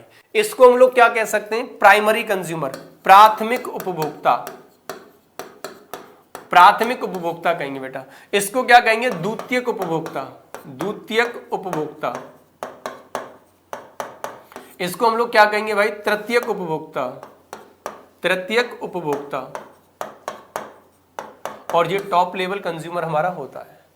अब उत्पादक तो कौन हो गया बेटा, प्लांट हो गया। लेकिन प्राइमरी कंज्यूमर की जब मैं बात करता हूं तो प्राइमरी कंज्यूमर में आपने देखा होगा कि यहां पर कौन आ जाता है, यहां पर आ जाते हैं बेटा सारे के सारे शाकाहारी। जो शाकाहारी होते हैं, जो प्लांट से अपना भोजन यापन करते हैं, जैसे बकरी हो गई है ना, टिड्डा ले लेते हैं, टिड्डा, जैसे टिड्डा हो गया बच्चा, जैसे इसी में बकरी हो गई, बकरी, टिड्डा हो गया, बकरी हो गई है ना, हिरन हो गया, हिरन हो गया बच्चा। अब जो चीजें वो केवल और केवल क्या करती हैं, वो प्लांट को ही खा रही होती हैं, सीधी की सीधी। टिड्डा हो गया, बकरी हो गई, हिरन हो गए, इनको क्या कहेंगे हम, ये क्या करते हैं बेटा, ये शाकाहारी होते हैं। अब शाकाहारी के लिए जो भोजन बना करके दे रहा है वो प्लांट ही तो दे रहा है। यदि प्लांट नहीं होता, यदि हम प्लांट का संरक्षण ना करें, यदि हम प्लांट को सेव ना करें, क्या ऊर्जा मिल पाएगी, नहीं मिल पाएगी। तो यहां से प्राइमरी कंज्यूमर, अच्छा प्राइमरी कंज्यूमर के ऊपर कौन डिपेंड होता है बेटा, इसके ऊपर सेकेंडरी कंज्यूमर डिपेंड होगा। जैसे मान लो टिड्डा हो गया, अब टिड्डे को किसने खा लिया बेटा, मेढक ने खा लिया। किसने खा लिया बच्चा, मेढक ने खा लिया। अब ये मेढक को एनर्जी किससे मिल रही है, टिड्डा खा के मिल रही है कि नहीं मिल रही, अरे मिल रही है भाई। और मेढक को कौन खा गया, रे मेढक को सांप खा गया बच्चा। कौन खा गया, सर्प खा गया, सांप लिख लेते हैं। मेढक को कौन खा गया बच्चा, सांप। और सांप को कौन खा गया बच्चा, दिल मांगे मोर। तो बेटा ये मोर खा गया सांप को, तो मोर किस में आ गया, टर्सरी कंज्यूमर में आ गया, टॉप लेवल कंज्यूमर में आ गया बच्चा। इतनी बात समझ में आई क्या, बोलो सर आ गई, अरे बोलो भैया आ गई कि नहीं, हाँ सर आ गई। मैंने क्या कहा, यहां पर देखो ये 2 से 5% ऊर्जा का ट्रांसफर हुआ किसके अंदर, प्लांट के अंदर। और प्लांट में जब अपनी 100% ऊर्जा बनी, अपनी ऊर्जा इसमें कितनी बनी बेटा, 100% ऊर्जा इस प्लांट के अंदर जब बनती है तो उसी 100% ऊर्जा के अंदर 100% एनर्जी, और इस 100% के अंतर से यहां पर जाती है बच्चा, ये 10% एनर्जी इसके अंतर्गत जाती है। कितने, 10% यहां से यहां ट्रांसफर होती है। और इसका भाई ये अपने आप में 100% हो गया, इसका 10% एनर्जी द्वितीयक उपभोक्ता में ट्रांसफर होती है, और इसका 10% एनर्जी भाई तृतीयक उपभोक्ता में ट्रांसफर होती है, और इसका 10% एनर्जी भाई टॉप लेवल कंज्यूमर में प्राप्त होती है। यहां से एक और बड़ा प्यारा सा क्वेश्चन बन जाता है साथियों, वो क्वेश्चन ये बन जाता है कि सर्वाधिक एनर्जी कहां पर होगी। तो सर्वाधिक एनर्जी तो बेटा कहां पर होती है, वो होती है हमारे प्लांट के अंदर। लेकिन अगर ऑप्शन में ये दिया है प्राथमिक उपभोक्ता, द्वितीयक उपभोक्ता, तृतीयक उपभोक्ता और चतुर्थ कह लो, या फिर उसको हम टॉप लेवल कंज्यूमर कह लो, या शीर्ष कह लो भाई, उच्च श्रेणी उपभोक्ता कह लो, ठीक है, वो सबको खा जाए। तो कहने का मतलब है सबसे ज्यादा होगी प्राथमिक में और सबसे कम होगी शीर्ष उपभोक्ता के अंतर्गत। तो इस बात से हमें यह पता चल रहा है कि यदि आपको अपना जीवन बचाना है तो प्लांट को बचाना बहुत ज्यादा आवश्यक है बेटा। प्लांट का बचना बहुत ज्यादा आवश्यक है। यदि प्लांट नहीं बचा तो हमारा जीवन नहीं बचेगा। तो मैंने क्या समझाया आपको, मैंने यहां पर यह बताया कि भाई वनस्पति और वन्य जीव संरक्षण में जंगल हो गया, वनस्पतियां हो गई भाई, वन्य जीवों के संरक्षण की जैव विविधता होगी भाई। इस जैव विविधता की रक्षा की जा सकती है जिससे प्राकृतिक वाणिज्य और जीवों के संरक्षण में मदद मिलेगी। प्राकृतिक वाणिज्य और जीवों के संरक्षण में क्या मिलेगा बेटा, मदद मिलेगी। यदि आप जंगलों को काटने से बचाते हैं, यदि आप वनस्पतियों को बचाते हैं, वन्य जीवों के बारे में आप संरक्षण करते हैं बेटा, तो इससे क्या है हमारी जो प्रकृति है उसको बचाने में, और जो हमारा भाई कॉमर्स है, जो हमारा वाणिज्य है, उनको बचाने में बहुत ज्यादा मदद हमको मिलने वाली है। इतनी बात समझ में आ गई। तो ये पॉइंट शायद आई होप आपको क्लियर हो गया होगा। नेक्स्ट अगर हम लोग बात करते हैं बेटा तो देखेंगे अगला पॉइंट हमारे पास में क्या है। अगला पॉइंट है बच्चा मिट्टी संरक्षण। तो फसलों की उत्पादकता बढ़ाने के लिए भाई मिट्टी का संरक्षण करना बहुत ज्यादा जरूरी है। यदि आप मिट्टी का संरक्षण नहीं कर रहे हैं तो फसलों की उत्पादकता नहीं बढ़ेगी और यहां पर बंजर भूमि होती चली जाएगी। वहीं अगर हम बात करें बच्चा जल संसाधनों की, तो भाई जल संसाधन जो होता है हमारा, जैसे सड़कों, घरों और उद्योगों के लिए जल का सही ढंग से प्रबंधन करना होता है। अगर जल का संरक्षण करना है तो आपने घर बनवा रहे हैं, आप उल्टा सीधा पानी चल रहा है, आप नाली में पानी बहता जा रहा है, आप उस पर ध्यान ही नहीं दे रहे बेटा। ये छोटी छोटी चीजें ना कहीं हमारे जीवन में बहुत ज्यादा उपयोगी है। सड़क, घर, उद्योगों के निर्माण में आप कोई भी उद्योग अपना खोल लेते हैं, है ना, अगर आप कोई भी इंडस्ट्रीज अपनी स्टार्ट कर रहे हैं, कोई भी उद्योग अपना स्टार्ट कर रहे हैं और कोई भी वर्क कर रहे हैं, उसमें जल का ऐसे ही जा रहा है, उल्टा सीधा चला जा रहा है, उसे बचाओ बेटा। अगर हमारी प्रकृति खत्म हो गई, अगर हमारा नेचर ही खत्म हो गया तो आप कैसे जिंदा रहेंगे? तो हमें उन चीजों का संरक्षण करते रहना चाहिए। ये 9th क्लास का टॉपिक है, अगर आपने एनसीईआरटी पढ़ी होगी तो। ठीक है, चलो भाई आगे बढ़ जाएं। तो ये समझ में आ गया, चलो बहुत बढ़िया बात बच्चा। खनिज संसाधनों का उपयोग और प्रबंधन और उनके संरक्षण की जरूरत है ताकि हम समृद्धि के साथ साथ उनका उपयोग कर सकें। खनिज संसाधन की क्या जरूरत है उसको आप देख लीजिएगा। खनिज में जो मिनरल रिसोर्सेज होते हैं उनकी बहुत ज्यादा आवश्यकता है। दूसरी बात करें, जैव ऊर्जा संसाधन जो है हमारा, जैव ऊर्जा संसाधन में भाई सौर ऊर्जा है, पवन ऊर्जा है, जलवायु ऊर्जा है। जैसे जैव ऊर्जा स्रोतों के लिए ऊर्जा सुरक्षा में मदद मिल सकती है बेटा। ऊर्जा की सुरक्षा करने में ऐसी चीजों का प्रयोग, सौर ऊर्जा, पवन ऊर्जा, जलवायु ऊर्जा, अगर इनका हम यूज कर रहे हैं तो ऊर्जा संरक्षण में क्या है, इनसे हेल्प मिलेगी। आप इस चीज को विशेष तरीके से ध्यान में रखेंगे। ठीक है, चलो बहुत बढ़िया। ये कुछ वन लाइनर फैक्ट हैं, ये कुछ क्वेश्चंस अभी मैं यहां से आगे इन पर ऑन मतलब इनके ऊपर जो क्वेश्चंस बनते हैं ना उनकी भी बात करने वाला हूं। आप बस धैर्य बना करके इन चीजों पर बस ध्यान दे लें। समुद्री संसाधन का सुरक्षित और सावधानी पूर्वक प्रबंधन महत्वपूर्ण होता है, जिससे कि मछली, जलवायु और क्या भाई रक्षा कर सकें।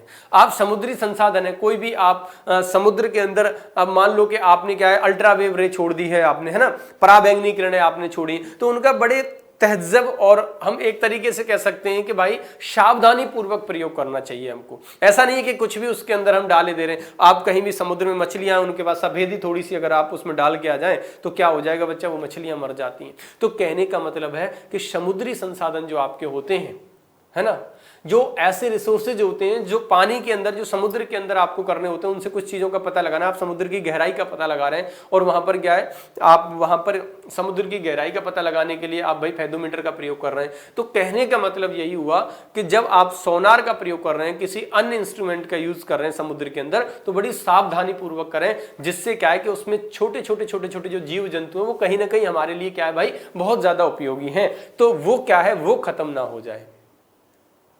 समझ में आया? तो आपको उस समुद्री संसाधन का भी आपको क्या करना है बेटा, बहुत अच्छे तरीके से आपको क्या करना होगा, उनका सावधानी पूर्वक बच्चा उनका महत्व मतलब क्या है, समुद्री संसाधनों का सुरक्षित या सावधानी पूर्वक आपको यूज करना होगा। अगली बात देखेंगे, ये प्राकृतिक संसाधन हमारे जीवन के लिए महत्वपूर्ण और उपयोगी ढंग से प्रबंधन करना हम सभी की जिम्मेदारी बनती है। वेरी मोस्ट इंपोर्टेंट थिंग है ये। इस चीज को बेटा आपको सोचना है, समझना है। ऐसा नहीं है कि सर पढ़ा रहे हैं और हम एग्जाम के लिए पढ़ रहे हैं, नहीं, इसको प्रैक्टिकल लीजिए, अपनी लाइफ में इसको यूज करना स्टार्ट कर दीजिए बच्चा। ये क्या है, जो प्राकृतिक संसाधन है वो हमारे जीवन के लिए महत्वपूर्ण होता है भाई। इसके बिना जीवन ही नहीं है, हमारी अगली पीढ़ी नहीं है, हमारा अगला जनरेशन ही नहीं चल पाएगी। तो आपको क्या है, इन चीजों का महत्व समझते हुए इनकी क्या है भाई प्रबंधन करना है बच्चा। इनको रेस्पॉन्सिबिलिटीज आपको लेनी है अपने ऊपर और इनको सुरक्षित रखना है। समझ में आ गया? चलो बहुत बढ़िया। एक बार जल्दी फटाफट से कमेंट सेक्शन में कमेंट छोड़ देंगे कि सर एकदम सारी चीजें समझ में आ रही। उसी प्रकार आपको क्या भाई, आकाशीय जो संसाधन होते हैं इनका क्यों यूज किया जाता है भाई, उपग्रह वगैरह है ना, जो सैटेलाइट वगैरह आप छोड़े रहे, सैटेलाइट होगी बच्चा आपका, और ये जो होता है हमारा रॉकेट्स वगैरह हो गई, ये जब जा रही हैं तो उनका भी सावधानी पूर्वक से क्या है भाई हमें अध्ययन, एक तरीके से हम ये कह सकते हैं कि इनका भी हमें बहुत अच्छी तरीके से प्रयोग करना चाहिए। आकाशीय संसाधनों में ये सारी चीजें आती हैं। क्वेश्चन आ जाएगा कि आकाशीय संसाधन कौन सा होता है, तो आप सैटेलाइट वगैरह हम बता देंगे, रॉकेट्स वगैरह हम बता देंगे, जो उपग्रह वगैरह की स्टडी के लिए छोड़े जा रहे होते हैं। तो ये चीजें हमारी आकाशीय संसाधन का एक महत्वपूर्ण हिस्सा बन जाता है बेटा। चलो आगे देखें, जो हमारी प्राकृतिक गैस और पॉल्यूशन की जो नियंत्रण की बात आती है, उस पर भी आपको विशेष ध्यान देना है। उस पर भी आपको क्या बच्चा विशेष ध्यान देना है। चलिएगा, ये बहुत छोटी छोटी बातें हैं जो आप सभी लोग इन चीजों के बारे में बहुत अच्छे तरीके से बेखूबी आपको इनके बारे में ज्ञान है, लेकिन आप उसको अपने जीवन में बेटा प्रयोग में नहीं ला रहे। आप उसे अपने जीवन में प्रयोग में नहीं ला रहे, ये आपकी बहुत बड़ी कमी चल रही है, ऐसा अगर हम कहें तो। देखो, जलवायु परिवर्तन की बात करें, जलवायु परिवर्तन का प्रभाव समझ करके और इसके साथ साथ लड़ करके हम अपने प्राकृतिक संसाधनों की सुरक्षा कर सकते हैं बेटा। ठीक है, जलवायु परिवर्तन कैसे क्या होता है, वो सारी चीजें तो हम एक टॉपिक जब डिस्कस करेंगे तो वहां पर ये देखने के लिए मिलेगी। लेकिन आप अभी ये याद रख सकते हैं, जलवायु परिवर्तन का जो प्रभाव है उसे समझा जाए। अगर जल में कोई भी समस्या आती है, जल कम हो जाता है या उसको हम यूज नहीं, मतलब हम वेस्ट यूज कर रहे हैं, तो दिक्कतें आ जाती हैं। ठीक है, क्योंकि आप सभी लोग जानते हैं भाई, आप सभी लोग इस बात को जानते हैं कि जो जल है ना, जल का जो 71% पार्ट होता है ना, पूरे के पूरे अगर मैं बात करूं भाई, सागर, महासागर, नदी, झील, तालाब, भूमि जल, ये सब कुछ मिलाकर के क्या है बेटा, ये 71% पार्ट हमको मिल जाएगा, है ना। और 71% की जब मैं बात करूं तो 71% अपने आप में तो 100% हो जाएगा, लेकिन जब ये 100% होगा ना, 70% जो जल का जो भाग होता है बेटा, एक बात बताओ, जो जल है वो कितना पाया जा रहा है, जल जो है वो 71% पाया जा रहा है। ध्यान से समझना इसको, जल कितना पाया जा रहा है भाई, 71% पाया जा रहा है, 71% पाया जा रहा है। और ये भी अपने आप का, ये तो बेटा 100% हो गया। ये कितना हो गया बेटा, ये अपने आप का 100% हो गया। जब ये जल अपने आप का 100% है ना, तो इसको भी अपन लोग देखें तो जल कितना है हमारे यूज में, कितना आ सकता है भाई। इस 100% का 97.5% जल तो है ना, वो यूज के लायक ही नहीं है। 100% में से बच्चा 97.5% ऐसा है जिसे बच्चा हम यूजलेस है, उसे हम यूज नहीं कर सकते भाई, यूज के लायक नहीं होगा। तो ये जल जो है ना बच्चा, ये यूज के लायक नहीं होता, लायक नहीं है। अब आप कहेंगे सर ये यूज के लायक क्यों नहीं है? आपने देखा होगा, आपने सुना होगा बच्चा कि जो महासागर जल होता है, जिसे हम क्या कहते हैं, लवणीय जल कहते हैं, तो ये 97% भाई महासागरीय जल होता है। और इसमें कितना है, ये किसका जल होता है बेटा, ये होता है किसका, महासागर का। एग्जाम्पल देखें तो महासागरीय जल, महासागरीय जल, जिसी को हम लोग क्या कहते हैं बच्चा, लवणीय जल कहते हैं, लवणीय जल के नाम से जानते हैं बेटा, है ना। ये सॉल्टी जो वाटर होता है, ये जो हमारा लवणीय जल होगा बच्चा, ये कैसा होता है, ये यूजलेस होता है भाई। 71% जल की मात्रा है, और 71% को जब मैंने 100% में डिवाइड कर दिया तो इसके 97.5% यूजलेस है, जिसका हम यूज ही नहीं कर रहे हैं, इसका हम प्रयोग ही नहीं कर रहे हैं। केवल और केवल आप कितना जल यूज करते हैं बेटा, 2.5% जल ऐसा है जिसको अपन लोग यूज कर रहे हैं। क्या कर रहे हैं, इसको हम लोग यूज कर रहे हैं। अब देखो जनसंख्या कितनी है और यूज में हमें कितना मिल रहा है, 2.5% जल केवल और केवल यूज में मिल रहा है बेटा। और इसमें भी 70% जल ऐसा है बेटा जो हिमनद के रूप में होता है। अब इसको भी हम दो भागों में डिवाइड कर लेना, तो देखो इसमें भी 70%, इस 2.5% के अंतर्गत अगर हम देखें तो इसका बच्चा 70% जल कैसा है, हिमनद है, हिमनद है। एक प्रकार से हम ये कह सकते हैं बच्चा, वो बर्फ के रूप में जमा हुआ है, तो उसका क्या यूज करेंगे भाई आप, बर्फ के रूप में जमा हुआ है 70%। केवल और केवल 30% है जो नदी, तालाब और झील के रूप में आपको प्राप्त है, और वहां से आप उसको यूज कर रहे हैं बेटा। केवल 30% जल, केवल 30% जल है जो नदी, तालाब और झील, इसके रूप में आप इसको यूज कर रहे हैं। मैंने क्या समझाया, मैंने कहा कि जल का जो संरक्षण है वो बहुत ज्यादा आवश्यक है। यदि आप जल संरक्षण नहीं कर रहे हैं तो देखो आपके लिए यूज में कितना जल आ रहा है भाई। आपको लगता है कि पानी बहुत है, पानी की मात्रा केवल 71% पाई जा रही है, और 71% में भी 97.5% यूजलेस वाटर होता है जो लवणीय जल कहलाता है। लेकिन अगर मैं बात करूं 2.5% की, तो ये 2.5% जो जल है बेटा, इसका भी 70% जल हिमनद है, बर्फ के रूप में मिलेगा आपको। लेकिन केवल और केवल 30%, 2.5% का 30% यूज में आ रहा है, आपके नदी, नाले और झील, तालाब के रूप में आपको प्राप्त हो रहा है। तो आपको जल का संरक्षण करना है। इसके जलवायु परिवर्तन जो होता है, हमारा जलवायु परिवर्तन जो होगा बच्चा, क्लाइमेट चेंज जो होगा, उसको भी आपको ध्यान में रखना है, और उस जलवायु परिवर्तन से लड़ते हुए बच्चा अपने संसाधनों की सुरक्षा करते रहना है आपको। क्लाइमेट परिवर्तन एक अलग चीज होती है बच्चा, और जल संरक्षण एक अलग चीज होती है। क्लियर हुआ इतना सा? अगर इतनी सी बात आपको क्लियर है, जल का महत्व अगर आपको समझ में आ रहा है, तो एक बार इसी बात पे बच्चा थंब भेजेंगे जल्दी फटाफट से, और फिर हम लोग आगे की क्लास को कंटिन्यू करते हैं। फटाफट से एक बार थंब भेजेंगे और हम लोग आगे की क्लास को कंटिन्यू करेंगे। चलो आगे बढ़े, अगला पॉइंट देखेंगे क्या दिया हुआ है भाई। प्राकृतिक संसाधनों की सहायता और सूचना। अब देखो यहां पर क्या है, प्राकृतिक संसाधन जो होते हैं बच्चा, इनका दोबारा से जो निर्माण है, प्रबंधन है, या फिर वैज्ञानिक सूचना है, प्रौद्योगिकी का उपयोग है भाई, इन सब का महत्व है। नहीं समझ में आया? कहने का मतलब यह है कि जो प्राकृतिक संसाधनों की जो सहायक सूचना है वो कौन कौन सा हो जाएगा भाई, विनिर्माण का मतलब है पुनर्निर्माण होगा भाई। क्या होगा इसका? पुनर्निर्माण हो जाएगा भाई। दूसरी बात करें तो इनका उपयोग और इनके प्रबंधन के लिए वैज्ञानिक सूचना और प्रौद्योगिकी का उपयोग करना बहुत ज्यादा जरूरी है। नई नई चीजें बहुत सारी आपने देखा होगा, आश्चर्यचकित जो चीजें होती हैं वो विज्ञान के अंदर ही तो हो रही हैं, साइंस के अंदर ही तो हो रही हैं। आप कुछ से कुछ देखने के लिए आपको मिल जा रहा है तो ड्यू टू साइंस, वो साइंस ही तो है। तो उनका बहुत ज्यादा महत्व है। जो नई नई चीजें, नई नई टेक्नोलॉजी हम लोगों को मिल पा रही है, उसके माध्यम से भी हम अपना जीवन यापन कर पा रहे हैं, उसके माध्यम से भी हम चीजों को सर्वाइव कर पा रहे हैं, तो वो भी बहुत ज्यादा महत्वपूर्ण है। तो ये भी चीज आपको होती रहनी चाहिए। बीएससी एमएससी करने के बाद आप साइंटिस्ट की तरफ भी बढ़ जाएं। ठीक है बच्चा? तो रिसर्च, वो सारी चीजें प्रौद्योगिकी के अंदर आती हैं। तो बहुत सारी चीजें हम लोगों ने यहां पर समझी। मैं इस टॉपिक को एक क्वेश्चंस के माध्यम से आपको समझाने की कोशिश और करूंगा। ये कुछ हमारे फैक्ट थे जो हम लोगों ने समझे और देखे, बहुत ज्यादा आवश्यक थे, बहुत ज्यादा जरूरी थे। बेटा इन्हीं फैक्ट के साथ साथ अपन लोग अब एक क्वेश्चंस को स्टार्ट कर रहे हैं। क्वेश्चंस को स्टार्ट करेंगे बेटा, और जो क्वेश्चंस हैं बड़े प्यारे प्यारे क्वेश्चंस हमारे सामने हैं जो आपके नेचुरल रिसोर्स से संबंधित है। तो कुछ क्वेश्चंस को अपन लोग अटेम्प्ट करेंगे, और आप लोगों की अगर चीजें समझ में आ गई हैं तो एक बार फटाफट से मेरे को कमेंट सेक्शन में कमेंट छोड़ेंगे और आप क्वेश्चंस के लिए तैयार हो जाएंगे। पहला क्वेश्चन आपके सामने स्क्रीन पर है, और पहला क्वेश्चन आपके सामने स्क्रीन पर बड़ा प्यारा सा क्वेश्चन, जैसा कि आप देख पा रहे हैं। क्या क्वेश्चन है?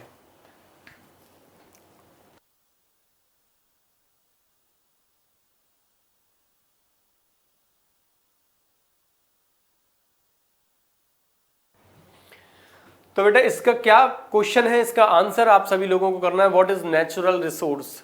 प्राकृतिक संसाधन क्या होता है? एक बार पढ़ लो भाई, क्या होता है? फूल और पेड़, फूल और पेड़, बच्चों वाली बात कर दी ना। उपभोक्ता की आवश्यकताएं, प्राकृतिक प्रक्रियाएं, या फिर सभी? आंसर करके बताएंगे। कितने साथी इसका सही आंसर दे रहे हैं? मैं कमेंट सेशन की ओर ही ध्यान कर रहा हूं, और जल्दी से फटाफट से मैं देखना चाहूंगा कि किस किस बच्चे का आंसर सही होगा। चलिएगा फटाफट से इसका आंसर करके बताएंगे भाई, कौन कौन बच्चा इसका सही सही जवाब कर रहा है। एक बार फटाफट से।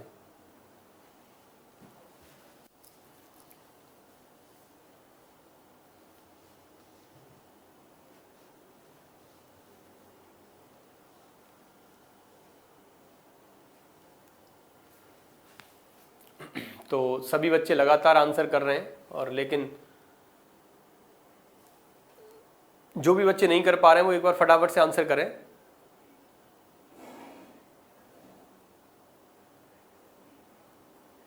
देखो बेटा यहां पर क्या दिया है कि प्राकृतिक संसाधन क्या होता है। प्राकृतिक संसाधन क्या होता है इसकी मैं बात करूं, फूल और पेड़ का तो कोई मतलब ही नहीं है भाई।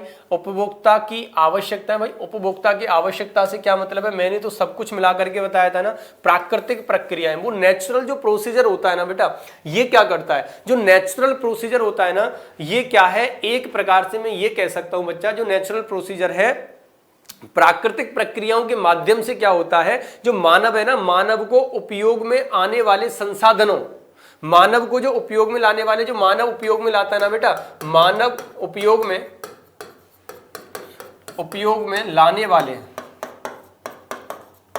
लाने वाले संसाधन,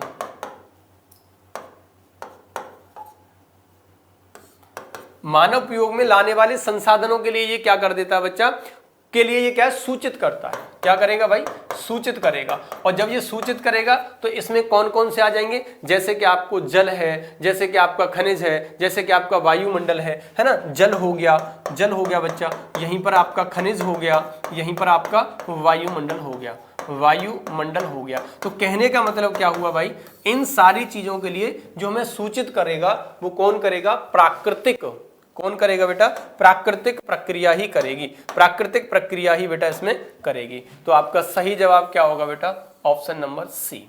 सी is the correct answer. Option number C is the correct answer. Clear हुआ इतना? चलो बहुत बढ़िया। नेक्स्ट क्वेश्चन की तरफ मूव कर गए भाई। अगला क्वेश्चन क्या है? जल्दी से फटाफट से आंसर करेंगे भाई कमेंट सेशन में, जल्दी से। जल का प्रमुख उपयोग क्या है बेटा? इंडस्ट्रीज के लिए करते हैं, जीवों के लिए, पीने के लिए करते हैं भाई, परिवहन के लिए करते हैं या खेती के लिए करते हैं। जल का प्रमुख उपयोग की बात कर रहा है। What is the main use of water? Main use of water की बात करेगा बेटा, जल्दी से आप बताइए फटाफट से।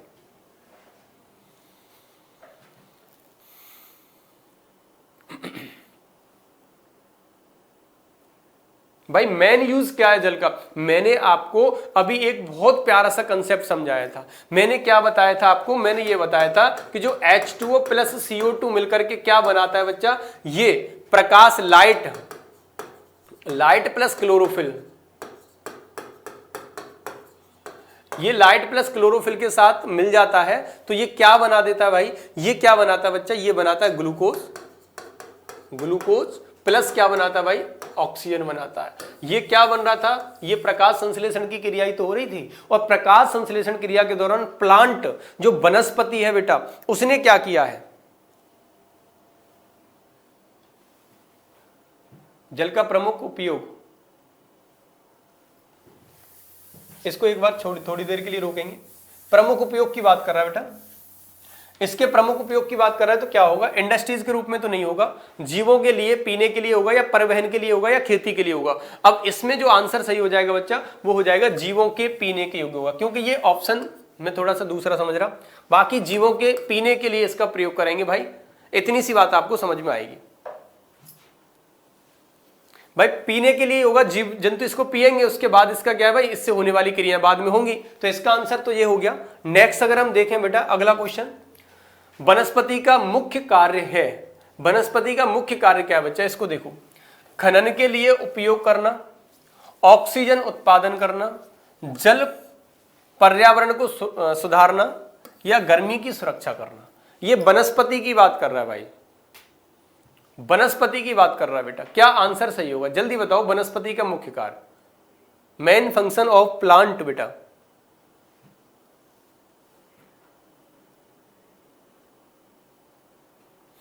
आपने देखा होगा कि जो वनस्पति है, मैं जो अभी समझा रहा था आपको, वो चीज यहीं से आपको देखने के लिए मिल जाएगी बेटा।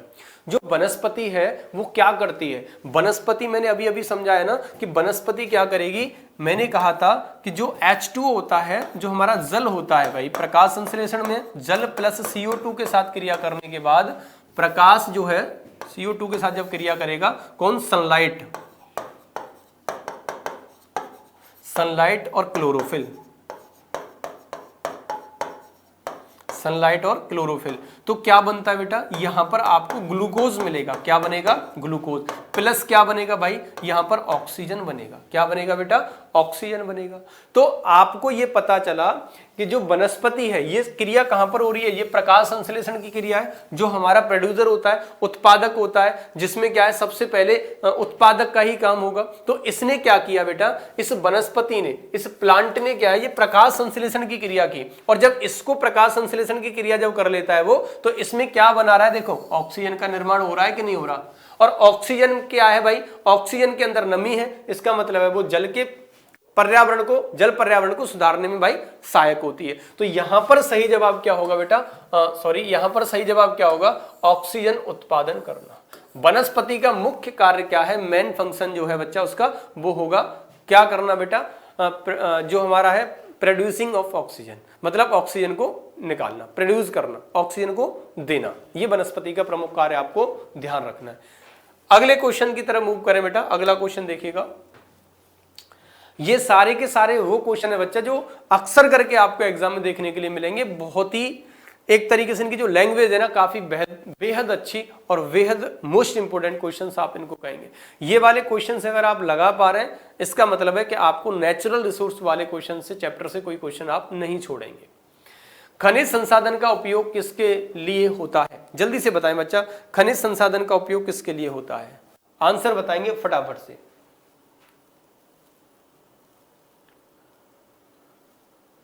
जो मिनरल रिसोर्सेज होते हैं भाई, उनका उपयोग कहां होगा? आंसर करके बताओ फटाफट से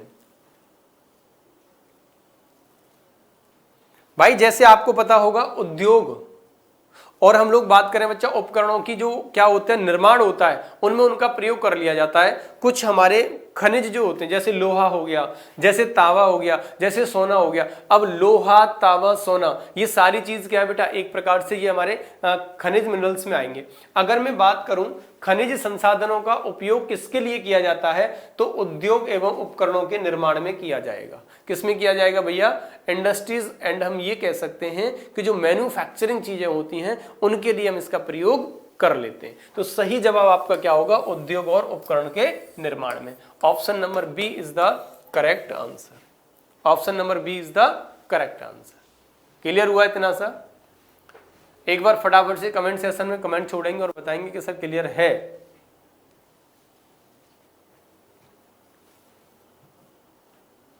इनका उपयोग होगा, जैसे अगर हम बात कर लें तो आप लिखना चाहें तो आप लिख सकते हैं, जैसे कि हमारा लोहा हो गया, है ना, जैसे हमारा तावा हो गया, जैसे हमारा सोना हो गया। बच्चा इनका प्रयोग करते हैं कि नहीं करते, आप बताओ। इंडस्ट्रीज में प्रयोग कर रहे हैं, इसका उद्योग में प्रयोग कर रहे हैं बच्चा। और इनका प्रयोग हम कहाँ पर कर रहे हैं, मैन्युफैक्चरिंग के लिए हम इनका प्रयोग कर रहे हैं भाई। निर्माण के लिए भी हम, उपकरणों के निर्माण के लिए भी हम इनका प्रयोग कर रहे होते हैं। लोहा से कई सारी चीजें मिलकर के बनाई होती हैं। समझ में आया इतना सा? बोलो हाँ सर आ गया। अगर इतनी बात समझ में आ रही है तो बेटा आगे की चीजें हम पढ़ते हैं। वायुमंडल क्या है, व्हाट इज एटमॉस्फेयर? एटमॉस्फेयर क्या है? पानी का एक प्रकार है, या फिर बच्चा जी आकाश स्काई है, या फिर भूमि की नीचे की स्तर है, या फिर खनिज संसाधन है। आंसर करके बताएंगे बच्चा जल्दी से, व्हाट इज वायुमंडल?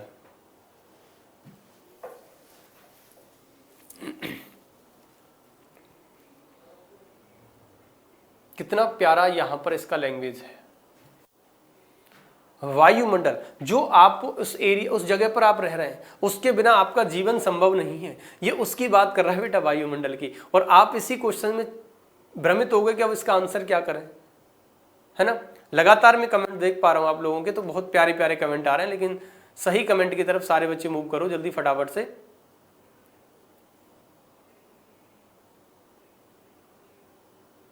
बहुत बढ़िया। तो देखो यहां पर अगर मैं वायुमंडल की बात करूं बच्चा, जो एटमॉस्फेयर होता है ये क्या करता है। अगर मैं एटमॉस्फेयर की बात करूं बेटा, तो ये जो एटमॉस्फेयर है ना, ये आकाश को सूचित करता है बच्चा। किसको?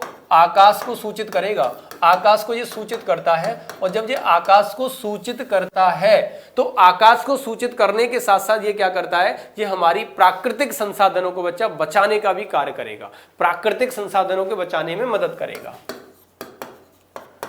प्राकृतिक संसाधनों को बचाने में मदद करेगा। ठीक, तो ये क्या भाई, ये किसको प्रदर्शित करता है, किसको सूचित करेगा? वायुमंडल। अर्थ से ऊपर की चीज है ना, भूमि के नीचे की परत तो होती नहीं है, खनिज संसाधन होता नहीं है, मिनरल रिसोर्सेज, इसको हम कह नहीं सकते बेटा।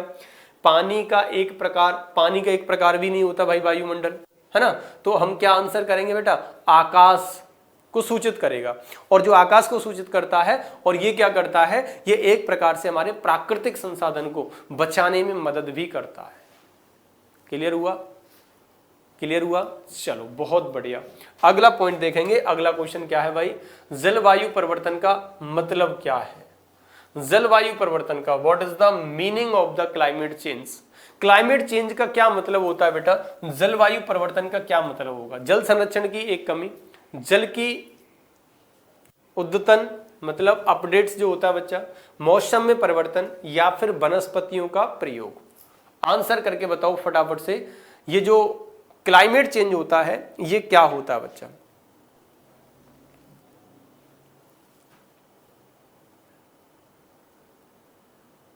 एक बार फटाफट से कमेंट सेशन में कमेंट छोड़ देंगे सभी बच्चे कि जलवायु परिवर्तन क्या होता है, जल्दी बताएंगे फटाफट से।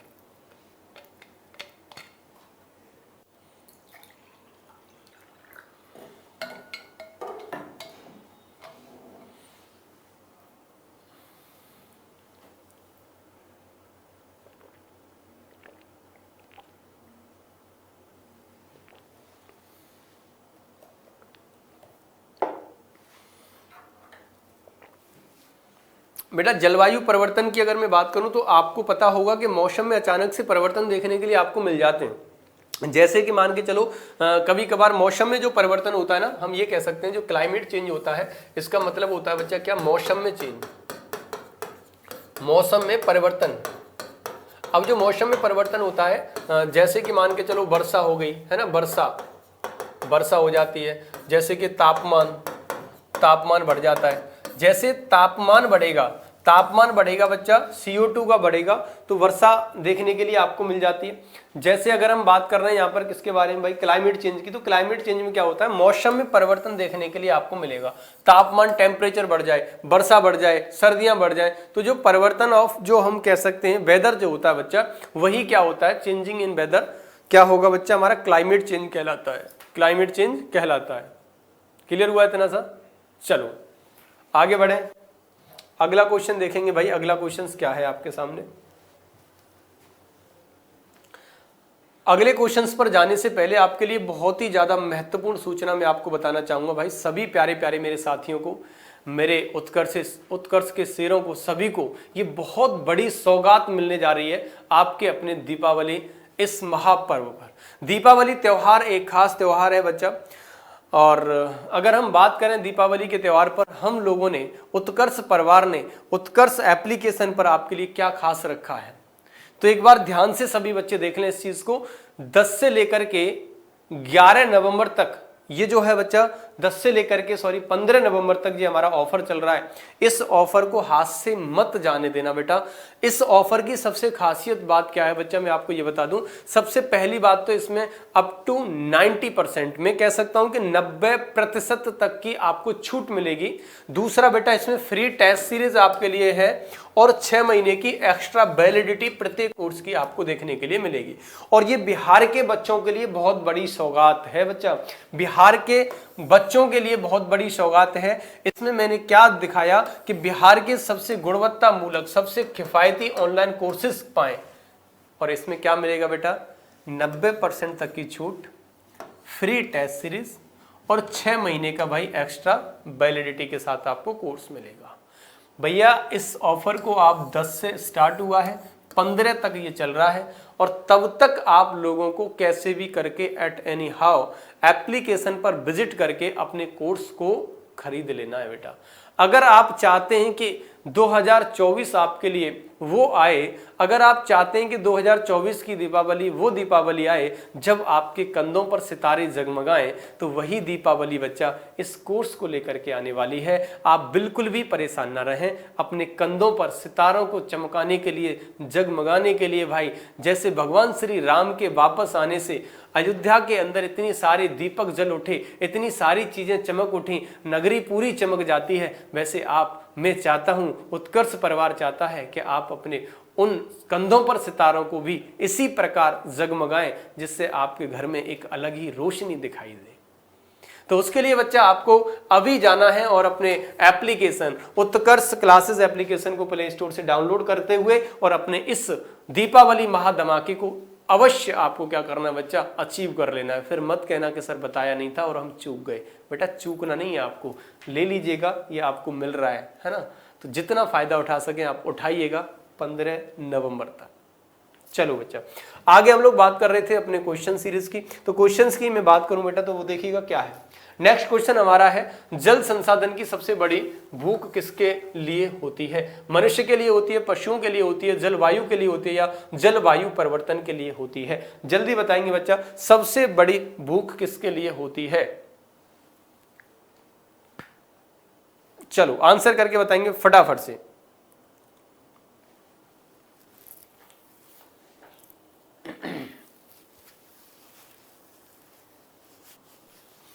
भैया जलवायु, सॉरी जल की जो सबसे बड़ी भूख है वो किसके लिए बेटा?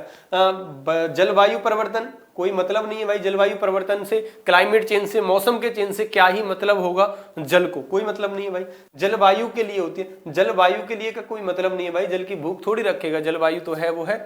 दूसरी बात करें पशुओं के लिए, पशुओं को इतनी ज्यादा इसकी भूख नहीं होती जितनी मानव को होती है बेटा। मानव को जो होती है ना बच्चा, मानव के लिए क्या है इसका, फॉर ह्यूमन हम कह सकते हैं बेटा, मानव के लिए इसकी भूख ज्यादा होती है। क्यों होती है भाई? जल संसाधन की सबसे बड़ी भूख मानव के लिए क्यों होती है? इसके पीछे का कारण एक ही है बच्चा, क्योंकि ये हमारे दैनिक जीवन में क्या करता है भाई, बहुत ज्यादा महत्वपूर्ण भूमिका निभाता है बेटा। ये हमारे दैनिक जीवन में, ये हमारे दैनिक जीवन में क्या करेगा भाई, महत्वपूर्ण भूमिका निभाएगा। दैनिक जीवन में महत्वपूर्ण भूमिका निभाता है। कौन भैया? जल। तो आपको क्या आंसर करना भाई? मानव के लिए। बी नहीं होगा, आंसर ए होगा बेटा। क्या होगा बच्चा? मानव के लिए। क्लियर हुआ इतना सा? अरे इज दैट क्लियर? चलो नेक्स्ट पॉइंट की मैं बात करूं बेटा, अगला जो हमारा क्वेश्चन होगा, बड़ा प्यारा क्वेश्चन आपके सामने स्क्रीन पर है। जलवायु परिवर्तन का सबसे बड़ा कारण क्या होता है? What is the biggest cause of climate change? मौसम परिवर्तन का सबसे बड़ा कारण क्या होगा? खनिज संसाधनों का उपयोग, या फिर वनस्पतियों का कटाव, या फिर उद्योग का प्रदूषण, या फिर वायुमंडल के तरतीब। जल्दी बताइए बच्चा क्या होगा इसका आंसर सही?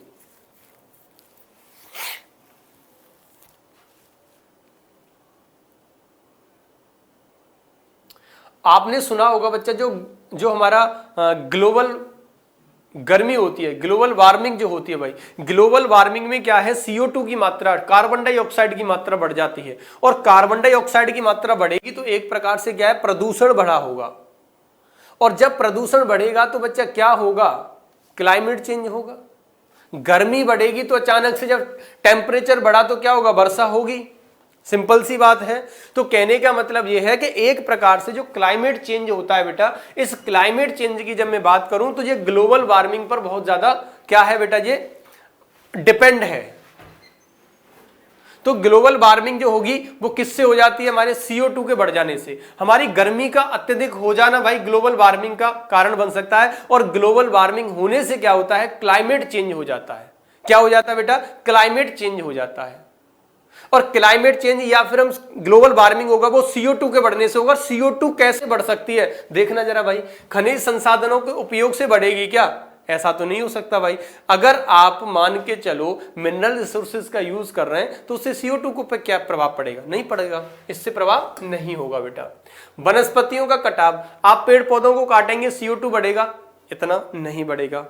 अगर हम बात करें वायुमंडल में तरतीब, ये तरतीब जो आती है ना एटमॉस्फेयर के अंदर, अरेंजमेंट जो होता है ना एटमॉस्फेयर का बेटा, ये तो हमारा एक प्रकार से हम ये कह सकते हैं कि ये जो वायुमंडल है ना, इसके अंदर कुछ चीजें एक्स्ट्रा हो जाती हैं, कम ज्यादा हो जाती हैं, उन सब की बात कर रहा है, लेकिन CO2 प्रॉपर की बात नहीं कर रहा। तो CO2 जब बढ़ेगा उसके पीछे का रीजन होगा उद्योगों का क्या होगा भैया? प्रदूषण।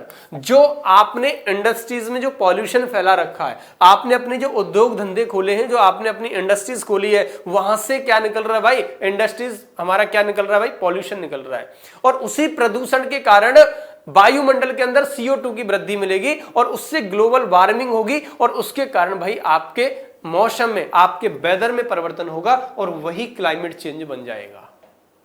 समझ में आया? तो आपने क्या आंसर करना है बेटा? सही आंसर होगा option number C. C is the correct answer. C is the correct answer. जो ग्लोबल गर्मी होती है ना उसकी वजह से। ग्लोबल गर्मी किससे बढ़ती है बेटा? ये बढ़ेगी, उद्योगों का प्रदूषण होगा, एक प्रकार से CO2 की वृद्धि हम कह लो, और ग्लोबल गर्मी बढ़ी, ग्लोबल वार्मिंग हुई तो क्लाइमेट चेंज हो गया। सिंपल सी बात थी। तो your right answer will be C. Next question की तरफ मूव करेंगे बेटा, फटाफट से देखेंगे अगला क्वेश्चन क्या है।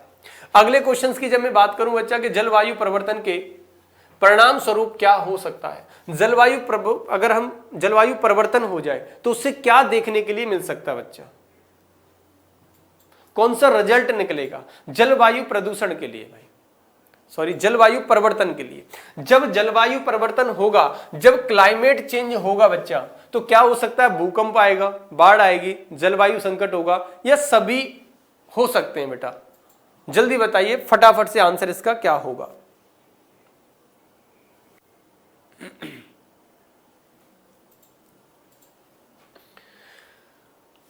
जलवायु जो है हमारा परिवर्तन हुआ, क्लाइमेट चेंज हुआ बेटा। क्लाइमेट चेंज में आपको देखने के लिए मिल सकता है कि जो है हमारा अर्थक्वेक भी हो सकता है ना? अर्थक्वेक भी देखने के लिए मिल सकता है भाई। जब आपका क्लाइमेट चेंज हुआ, बहुत ज्यादा हैवी बारिश हो गई, मान लो जब हैवी बारिश होगी दैट्स मीन आपको बाढ़ भी देखने के लिए मिल सकती है बच्चा। बाढ़ भी आपकी आ सकती है भाई, ये भी बात सही है। और जब जलवायु परिवर्तन हो रहा है, क्लाइमेट चेंज हो रहा है, तो जलवायु संकट में होगा, सिंपल सी बात है। तो इसका मतलब है कि जलवायु संकट भी होगा। That's mean your right answer will B D. Answer सही क्या हो जाएगा बच्चा? ऑल। आपका ये ऑल वाला पॉइंट सही होगा। जलवायु परिवर्तन में ये सारी चीजें आपको देखने के लिए मिल जाती हैं, कुछ भी हो सकता है तो सारी चीजें हो जाती हैं। तो इसका मतलब क्या हो गया? Option number D is the correct. बाढ़ भी आ सकती है, भूकंप भी आ सकता है, और भाई जलवायु संकट तो हो ही रहा है, क्लाइमेट चेंज तो हो ही रहा है। तो सिंपल सी बात है कि उपयुक्त सभी आपका सही आंसर होगा। चलो नेक्स्ट क्वेश्चन की तरफ मूव करेंगे। प्राकृतिक संसाधनों के कितने प्रकार होते हैं? प्राकृतिक संसाधनों के बच्चे how many type of natural resource, जल्दी से बताएंगे कितने टाइप होते हैं बच्चा नेचुरल रिसोर्सेज के। फटाफट से आंसर करके बताएंगे भाई कितने होते हैं। आपने पढ़ा है क्या? जल। आपने पढ़ा है क्या बच्चा? खनिज। जल हो गया, खनिज हो गया, और एक और आपने पढ़ा होगा भाई वायुमंडल। वायुमंडल। और यहां पर एक और अगर मैं बात करूं बच्चा, तो वायुमंडल के साथ साथ आपने यहां वनस्पति भी पढ़ लिया होगा। क्या पढ़ा होगा? वनस्पति। तो ये चारों के चारों क्या होते हैं बच्चा? हमारे ये प्राकृतिक संसाधन होते हैं। जो मेन प्राकृतिक संसाधन की हम बात कर रहे हैं ना, नेचुरल रिसोर्सेज की हम बात कर रहे हैं, तो जो मेनली जो नेचुरल रिसोर्सेज होंगे बच्चा हमारा, ये जो मिनरल्स होते हैं नेचुरल रिसोर्स से ही हमें प्राप्त होते हैं। ये जो हमारा वाटर है ये भी नेचुरल रिसोर्स में ही आ जाएगा भाई, प्राकृतिक में ही आ जाएगा। अगर वायुमंडल है तो ये भी प्राकृतिक में आएगा। क्या वनस्पति आपने बनाई है? नहीं बनाई ना, मैंने पहले ही आपको समझा दिया था। मैंने पहले ही, अगर आपको देखना चाहें बेटा, स्टार्टिंग में ही नहीं आपको इसके बारे में ये समझाया था कि जो हमारा प्राकृतिक है वो कौन सा है, और जो हमारा जो है मानव निर्मित है वो कौन सा है। देखो जैविक है, नेचुरल है, नेचुरल में वनस्पति आ रही है कि नहीं आ रही है, जीव जंतु आ रहे हैं कि नहीं आ रहे हैं, शैवाल आ रहे हैं कि नहीं आ रहे हैं। तो मैंने क्या कहा था कि जो प्राकृतिक होता है ना उसमें हमारी वनस्पति आती है। तो वनस्पति आपने तो नहीं बनाई बेटा, ये तो नेचर से हमें प्राप्त हुई है, नेचर ने हमको बना करके दिया है। इसका मतलब है कि वनस्पति भी हमारी किस में आ जाती है? वो नेचुरल रिसोर्सेज में आएगी। That's mean your right answer will be C. C is the correct answer बेटा। टोटल की अगर बात कर रहा है तो कितने प्रकार के देखने के लिए मिल रहे हैं भाई हमें? 4 प्रकार के देखने के लिए। प्राकृतिक संसाधनों के कितने प्रकार होते हैं? तो प्राकृतिक संसाधनों के बच्चे 4 टाइप होते हैं, है ना। कितने टाइप होंगे बेटा? 4 टाइप। जल हो गया, खनिज हो गया, वायुमंडल हो गया। अब वायुमंडल में बहुत सारी चीजें आ जाती हैं, और वनस्पति हो गई। क्लियर हुआ इतना सा? अरे इतना सा क्लियर है क्या? एक बार जल्दी से कमेंट सेशन में कमेंट छोड़ो भाई। अगर इतना क्लियर है तो फिर हम नेक्स्ट क्वेश्चन की तरफ मूव करेंगे बेटा। ठीक, चलो अगला क्वेश्चन देखेंगे भाई। अगला क्वेश्चन क्या है हमारे साथ में? अगला क्वेश्चन है खनिज संसाधन का एक उदाहरण क्या है? खनिज की बात कर रहा है बच्चा, example of the mineral resources की बात कर रहा है। जो खनिज संसाधन होता है, कितना इजी और कितना प्यारा और कितना मतलब महत्वपूर्ण हम कह सकते हैं। Very very very most important question हम कह सकते हैं। पेड़ पौधों का उद्यतन का मतलब एक प्रकार से हम ये कह सकते हैं कि अपडेट्स होना उनका। एक इलेक्ट्रिसिटी हो गई बच्चा, बिजली हो गई, क्लाइमेट चेंज हो गया, या फिर प्लांट कंजर्वेशन हो गया भाई। अब जल्दी से मुझे आंसर करके बताओ इसमें से कौन सा खनिज का उदाहरण हो जाएगा भाई मेरे? खनिज संसाधनों का उदाहरण होगा। जल्दी से आंसर बताओ।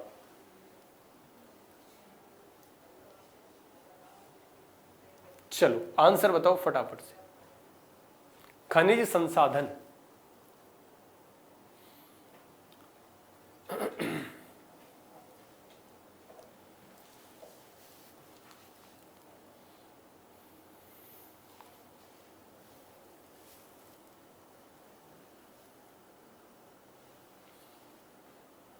भाई, ये जो देखो खनिज संसाधन है, ये जो बिजली आपको दिखाई दे रही है ना, बिजली, ये बिजली क्या है? ये एक प्रकार से खनिज संसाधन का उदाहरण होगा भाई। खनिज संसाधन का उदाहरण होगा बेटा, ये संसाधन का उदाहरण होगा, या फिर हम कह सकते हैं ये एग्जाम्पल होगा। क्यों होगा इस बात को और समझे बेटा, क्योंकि ये किस लिए आवश्यक होता है? ये बिजली के उत्पादन के लिए बच्चा इसका यूज किया जाता है। ये बिजली उत्पादन के लिए भाई उपयोगी होता है। बिजली उत्पादन के लिए, बिजली उत्पादन के लिए उपयोग होता है। अब बिजली उत्पादन के लिए उपयोग होगा भाई, कौन होता है भाई? बिजली उत्पादन के लिए खनिज जो रिसोर्सेज होते हैं उनको प्रयोग में लाया जाता है। इसीलिए इसका सही जवाब क्या हो जाएगा? बिजली। भाई लैंग्वेज को समझो आप। ये नहीं कहना चाह रहा कि जो मिनरल्स है उसका नाम नहीं दे रहा है, आपसे ये पूछा जा रहा है। ये हालांकि ये चीजें जो बिजली है, ये हमारा, ये क्या है भाई? ये हमारा मिनरल्स नहीं है, लेकिन जो हमारा बिजली है ना, उसको बनाने के लिए किसका प्रयोग कर लिया जाता है? मिनरल रिसोर्सेज का प्रयोग कर लिया जाता है। तो इसमें दिया ना बिजली उत्पादन के लिए ये आवश्यक होता है। तो बिजली उत्पादन के लिए कौन आवश्यक हो रहा है भाई? मिनरल रिसोर्सेज आवश्यक हो रहा है, ना कि पेड़ पौधों के लिए, ना कि जलवायु परिवर्तन के लिए, ना कि वनस्पति संरक्षण के लिए। जो हमारा मिनरल रिसोर्सेज होता है वो बिजली बनाने के लिए उपयोग में ले आया जाता है, इसीलिए बिजली is the correct answer. Electricity is right. सही आंसर क्या होगा बेटा? Option C. लैंग्वेज थोड़ी सी घुमा करके दिए जिससे आपको थोड़ा सा समझ में आए कि एग्जामिनर आपसे इसी प्रकार की लैंग्वेज देगा। आप सोचेंगे भाई ना, तो बिजली कौन सा मिनरल हो गया भाई? ये बिजली मिनरल नहीं है, लेकिन बिजली को बनाने के लिए मिनरल का उपयोग कर लिया जाता है बेटा। इतनी बात समझ में आ रही है? बोलो हाँ सर आ रही है। तो आ रही है तो इसका सही जवाब क्या होगा बेटा? Option number B is the correct answer. Clear हुआ? क्लियर हुआ? चलो नेक्स्ट क्वेश्चंस की तरफ मूव करेंगे बेटा। अगला क्वेश्चन क्या है वो देखते हैं। वनस्पतियों के लिए सुरक्षित करने के उपाय क्या है? वनस्पतियों के लिए सुरक्षित करने के लिए उपाय क्या है? चलो भाई आंसर करके बताओ। जल संरक्षण का उपयोग करना, वनस्पतियों को काटने से बचाना, वनस्पतियों को नष्ट करना, या वनस्पतियों को नहीं बचाने के उपाय नहीं है। हाँ, वनस्पतियों को नहीं बचाने के उपाय नहीं है। There are no way to save plant. जल्दी से आंसर करेंगे भाई, क्या आंसर सही होगा? फटाफट से आंसर करेंगे बच्चा, क्या आंसर इसका सही होगा?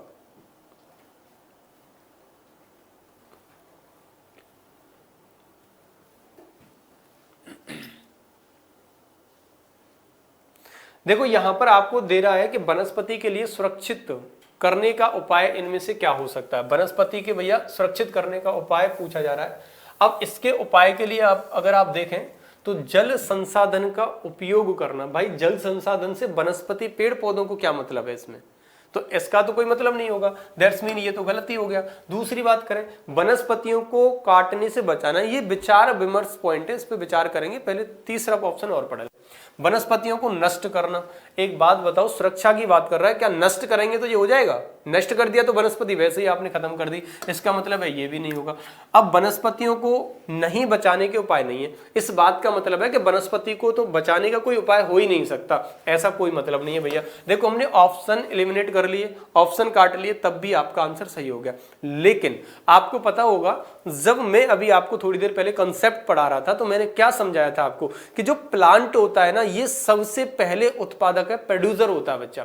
जो एनर्जी हमारे अंदर जा रही है ना, प्राथमिक उपभोक्ता, द्वितीयक उपभोक्ता, तृतीयक उपभोक्ता या टॉप लेवल कंज्यूमर के अंदर जा रही है, जो primary consumer, secondary consumer, tertiary consumer और टॉप लेवल कंज्यूमर के अंदर जो एनर्जी प्रवाह कर रही है, जो पूरा का पूरा फूड चेन चल रहा है जीव मंडल के अंदर, तो जीवों के अंदर जो ऊर्जा आ रही है वो कहां से आ रही है भाई? वनस्पति से आ रही है। मैंने कहा था कि वनस्पति को बचाए रखना है आपको, और वनस्पति का संरक्षण करने के लिए भैया पेड़ पौधे लगाने चाहिए, ना कि पेड़ पौधों को काटना चाहिए।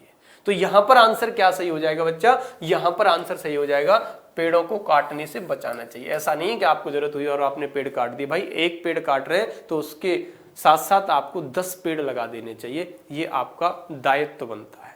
पर्यावरण को सुरक्षित रखना है, तभी आपका जीवन संभव है, अदरवाइज जीवन संभव नहीं है। पेड़ पौधे ही कट गए तो कहां से ऊर्जा आएगी? क्या प्राइमरी कंज्यूमर जिंदा रहेगा? नहीं रहेगा।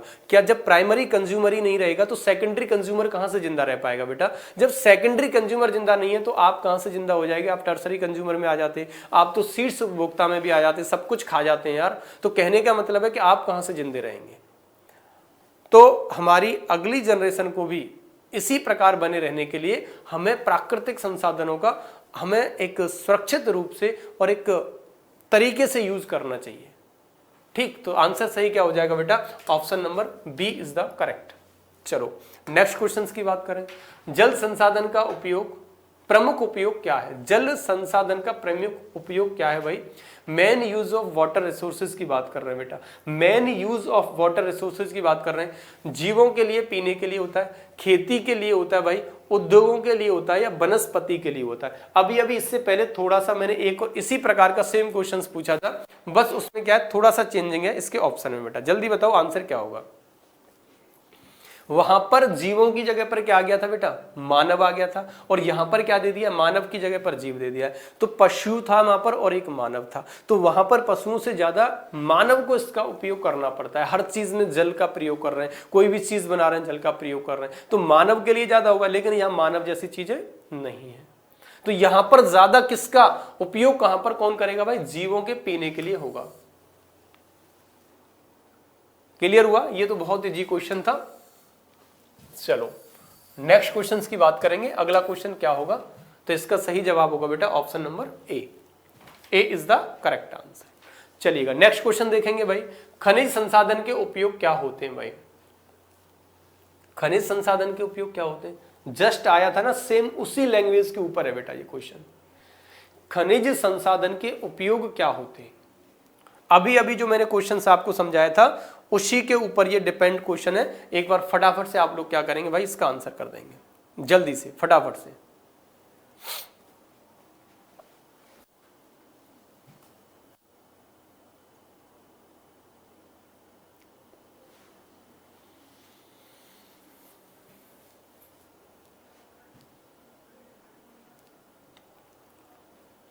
खनिज संसाधन का उपयोग, खनिज संसाधन का उपयोग खेती के लिए करेंगे क्या? वनस्पति के लिए करेंगे क्या? उद्योग और उपकरण के निर्माण के लिए करेंगे क्या? या जीवों के लिए? खनिज संसाधन में मैंने आपको बताया जैसे लोहा हो गया है ना, जैसे आयरन जिसे हम कह रहे हैं, गोल्ड हो गया बच्चा, तांबा कॉपर हो गया। तो इन चीजों का प्रयोग हम उद्योग में, उद्योग बोले तो इंडस्ट्रीज, या फिर हम ये कह सकते हैं बच्चा कि उद्योग वगैरह के रूप में, या हम इसको यूज कर लेते हैं उपकरण के लिए हम इसको यूज कर लेते हैं। अब कहने का मतलब है कि जो खनिज संसाधन का जो प्रयोग किया जाएगा वो हम उद्योग और उपकरण के रूप में प्रयोग करेंगे। वनस्पति से खनिज संसाधन, कोई भी मिनरल्स रिसोर्सेज है उसका प्रयोग आप करके क्या करेंगे? वनस्पति के लिए नहीं कर सकते, खेती के लिए भी नहीं कर सकते बेटा, जीवों के लिए प्राकृतिक घर नहीं होगा। सबसे जो अच्छा आंसर होगा बच्चा वो क्या होगा हमारा? उद्योग और उपकरण के लिए, क्योंकि अभी अभी इस पे मैंने डिस्कस भी किया था थोड़ी देर पहले इस क्वेश्चन को लेकर के। ठीक है, बस केवल लैंग्वेज चेंज है, क्वेश्चन सेम ही है। वायुमंडल का महत्व है भाई, what is the importance of the atmosphere? देखो टू सेव प्लांट, या फिर आपको ये दिया जा रहा है कि वायुमंडल जो है ना वो किसके लिए बहुत ज्यादा आवश्यक होगा। एक बार पढ़ के बताओ, इससे रिलेटेड अभी अभी क्वेश्चन निकल के गया है और आई होप कि आपको वो समझ में आया होगा, तो इसका आंसर आप सही कर देंगे। क्वेश्चन में दिया है वनस्पति के बचाव या बचात, ये टाइपिंग मिस्टेक है बच्चा, ये वनस्पति के बचाव हम कह सकते हैं, बचाव करना, या जलवायु को नियंत्रित करना, या आकाश को सुरक्षित करना, या जल की पुनर्चक्रण प्रक्रिया। बेटा आंसर करके बताएंगे बेटा इसका सही जवाब क्या होगा।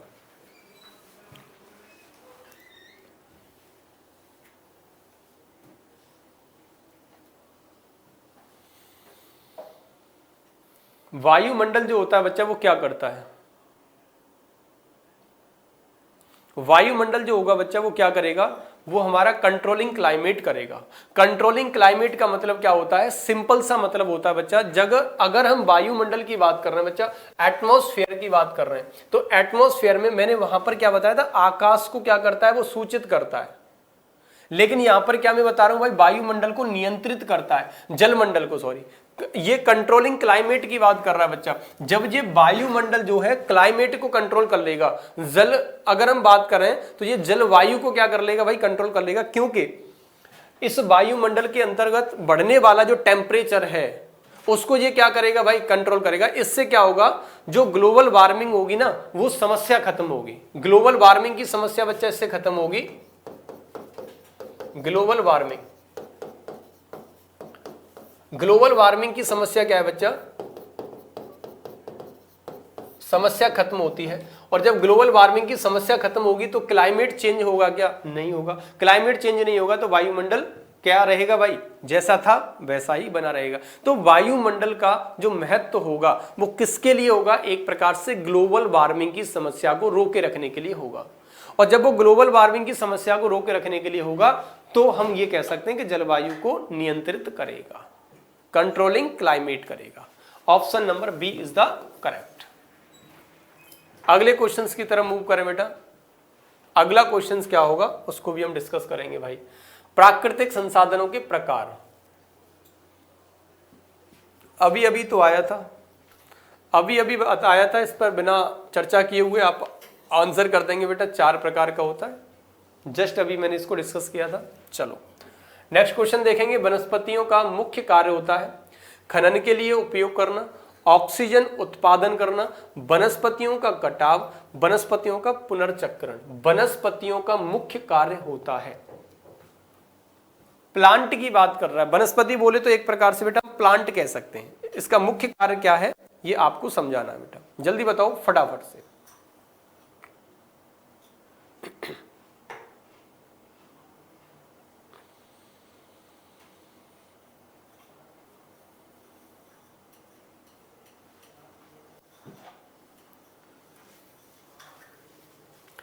वनस्पति का मुख्य कार्य भाई मैंने क्या बताया, जब प्लांट होता है, पौधा होता है, प्रकाश संश्लेषण की क्रिया करता है। प्रकाश संश्लेषण मैंने बताया कि जब वो जल प्लस CO2 के साथ क्रिया करेगा और सनलाइट प्लस क्लोरोफिल की उपस्थिति में, तो वो ग्लूकोज और ऑक्सीजन बनाएगा। तो प्लांट ने, वनस्पति ने ओवरऑल क्या बना के दिया बेटा, ऑक्सीजन। जब तक हमारी क्या नहीं होगी, फोटोसिंथेसिस नहीं होगा, जब तक प्रकाश संश्लेषण नहीं होगा, तब तक आपको ऑक्सीजन मिलेगा क्या, नहीं मिलेगा। जब ऑक्सीजन नहीं मिलेगा तो फिर समस्याएं क्रिएट होने लगेंगी। ऑक्सीजन जो आता है ना इस एटमॉस्फेयर में, वायुमंडल में बेटा, तो ऑक्सीजन क्या करता है, उस वायुमंडल को शुद्ध करने का कार्य करता है। तो मैं ये कह सकता हूं कि जो वनस्पति है इसका जो महत्व है ना भैया जी, ऑक्सीजन बनाने में करता है। ऑक्सीजन, ये ऑक्सीजन बनाने में होता है भाई, इसका महत्व बनाना इसका होगा, क्योंकि ये क्या करता है भैया, यह वायुमंडल को सुरक्षित करता है, वायुमंडल को सुरक्षित करता है, या फिर हम ये कह सकते हैं बेटा कि ये वायुमंडल को क्या करेगा, शुद्ध करेगा। एक तरीके से हम ये भी कह सकते हैं, शुद्ध करता है, सुरक्षित करता है, ये भी आप कह सकते हैं। ठीक, कौन, ऑक्सीजन। तो ऑक्सीजन क्या है, वायुमंडल को शुद्ध करेगा। तो इसका जो कार्य होगा वनस्पति का बेटा, वो होगा ऑक्सीजन उत्पादन में। क्या होगा, ऑक्सीजन उत्पादन में। Is that clear? I think समझ में आ गया होगा कि प्लांट जो होते हैं वो ऑक्सीजन के लिए, बहुत ज्यादा ऑक्सीजन बनाने के लिए आवश्यक होते हैं। यदि वो ऑक्सीजन नहीं बनाए तो एनर्जी ट्रांसफर हो ही नहीं सकती। ठीक, चलो अगला पॉइंट देखेंगे भाई, जलवायु परिवर्तन का मतलब क्या होता है। जलवायु परिवर्तन का मतलब क्या होता है बच्चा, मीनिंग ऑफ क्लाइमेट चेंज क्या होता है, जल की अधिकतम उपयोग, जल की कमी, मौसम में परिवर्तन और खनिज संसाधनों का उपयोग। सिंपल सा फंडा है, सारी बातें आप जानते हैं। जो क्लाइमेट चेंज होता है वो चेंज इन वेदर होता है बच्चा, मौसम में परिवर्तन होता है, अचानक से तापमान का बढ़ जाना, अचानक से वर्षा का हो जाना, क्लाइमेट चेंज बन जाएगा बेटा। ग्लोबल वार्मिंग में क्या है, तापमानी टेम्परेचर बढ़ता है ना, तो बादल हो जाते हैं, बारिश होना स्टार्ट हो जाती है। तो कहने का मतलब है कि यहाँ पर मौसम में जो परिवर्तन होगा, चेंज इन वेदर की जब हम बात करें तो वही तो जलवायु परिवर्तन होगा, क्लाइमेट चेंज होगा। तो क्लाइमेट चेंज की बात करें तो आप मौसम में परिवर्तन बता देना बेटा, किसमें, मौसम में परिवर्तन होगा। ठीक, इसके ऊपर हम काफी क्वेश्चन सॉल्व कर चुके हैं। चलो अगला क्वेश्चन क्या दिख रहा है, वनस्पतियों का प्रमुख उपयोग क्या होता है। मेन यूज ऑफ प्लांट की बात कर रहे हैं भाई। देखो वनस्पतियों का प्रमुख उपयोग क्या है, केवल ऑप्शन चेंज होकर के आ रहा है, आंसर तो एक ही जाएगा ना। मेन उपयोग क्या होता है, तीसरा क्वेश्चन है इसी पर, केवल ऑप्शन चेंज करके है बेटा। जब ऑप्शन चेंज हो रहा है, खनन के लिए नहीं होगा भाई, पेड़ पौधों का अपडेट नहीं होगा बच्चा, वनस्पतियों का कटाव नहीं होगा भाई। क्या आंसर हो गया भाई, ऑक्सीजन का उत्पादन। वनस्पति की बात कर रहे हैं तो ऑक्सीजन आंसर सही हो जाएगा। कोई समस्या यहां तक? आई होप इतनी सी बातें आपको बहुत अच्छे से समझ में आ रही हैं। अगर इतनी बातें समझ में आ रही हैं तो बच्चा बहुत अच्छी बात है। एक बार कमेंट सेक्शन में जल्दी से कमेंट छोड़ेंगे और बताएंगे कि सर ये सारी चीजें हम लोग समझ पा रहे हैं। चलो, खनिज संसाधन के उपयोग के लिए उदाहरण क्या होगा, खनिज संसाधन के उपयोग के लिए उदाहरण क्या होगा। फिर से क्वेश्चंस की लैंग्वेज को अच्छे से पढ़िएगा और फिर इसका आंसर सटीक तरीके से कीजिएगा। बिजली उत्पादन, वनस्पति की संरक्षण, जल की पुनर्चक्रण प्रक्रिया, जीवों के लिए पीने के लिए। खनिज संसाधन, जीवों के लिए पीने के लिए खनिज संसाधन भाई उपयोग में लाया जाएगा। खाने के लिए तो ला सकते हैं, पीने के लिए तो नहीं ला सकते, ये बात तो आप भी जानते हैं बेटा। तो इसका तो कोई मतलब भी नहीं होगा। जल की पुनर्चक्रण प्रक्रिया, ये किसी मतलब की बात नहीं है। वाटर रिसाइकल प्रोसीजर में खनन, हमारे जो खनिज हैं, जो नेचुरल रिसोर्सेज हैं, उनका क्या मतलब होगा भाई बताओ। अब पता तो आपको आंसर चल गया होगा क्योंकि हमने थोड़ी देर पहले ही इसका आंसर किया है, लेकिन ये क्वेश्चंस के ऑप्शन को समझना बहुत ज्यादा जरूरी होता है बेटा। वनस्पतियों का संरक्षण नहीं होता है, केवल इसका सही जवाब है ये। अंडरस्टैंडिंग बेस्ड क्वेश्चन है बेटा ये। अगर थोड़ा सा आपने माइंड लगा करके इस क्वेश्चन की लैंग्वेज को समझ लिया तो आंसर आपका एकदम सही हो जाएगा, कोई समस्या इसमें नहीं आएगी। ठीक, चलो वायुमंडल का प्रमुख उपयोग जो होता है बच्चा, ये कहां पर होगा? जीवों के लिए, पीने के लिए होगा, जल की पुनर्चक्रण क्रिया के लिए होगा, जल संसाधन का उपयोग करना होगा बच्चा। वायुमंडल की बात कर रहा है, एटमॉस्फेयर की ये बेटा बात कर रहा है। किसकी बात कर रहा है बेटा? ये एटमॉस्फेयर की बात कर रहा है साथियों। तो जल्दी से आंसर करके बताओ क्या सही आंसर इसका होगा, क्या आंसर इसका बेटा सही होगा? जल्दी से आंसर करके आप लोग बताएंगे।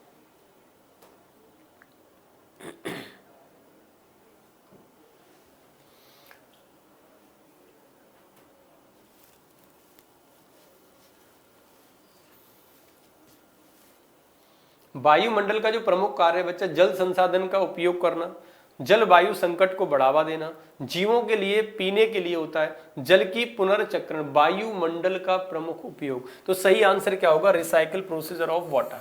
आंसर सही हो जाएगा बच्चा ये वाला, option number D is the correct answer.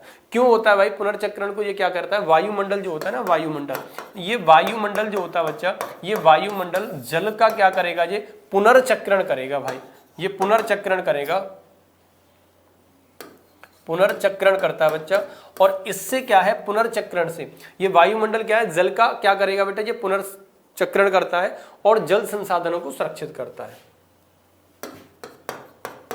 जल का। और ये क्या करता है बच्चा? जल संसाधनों को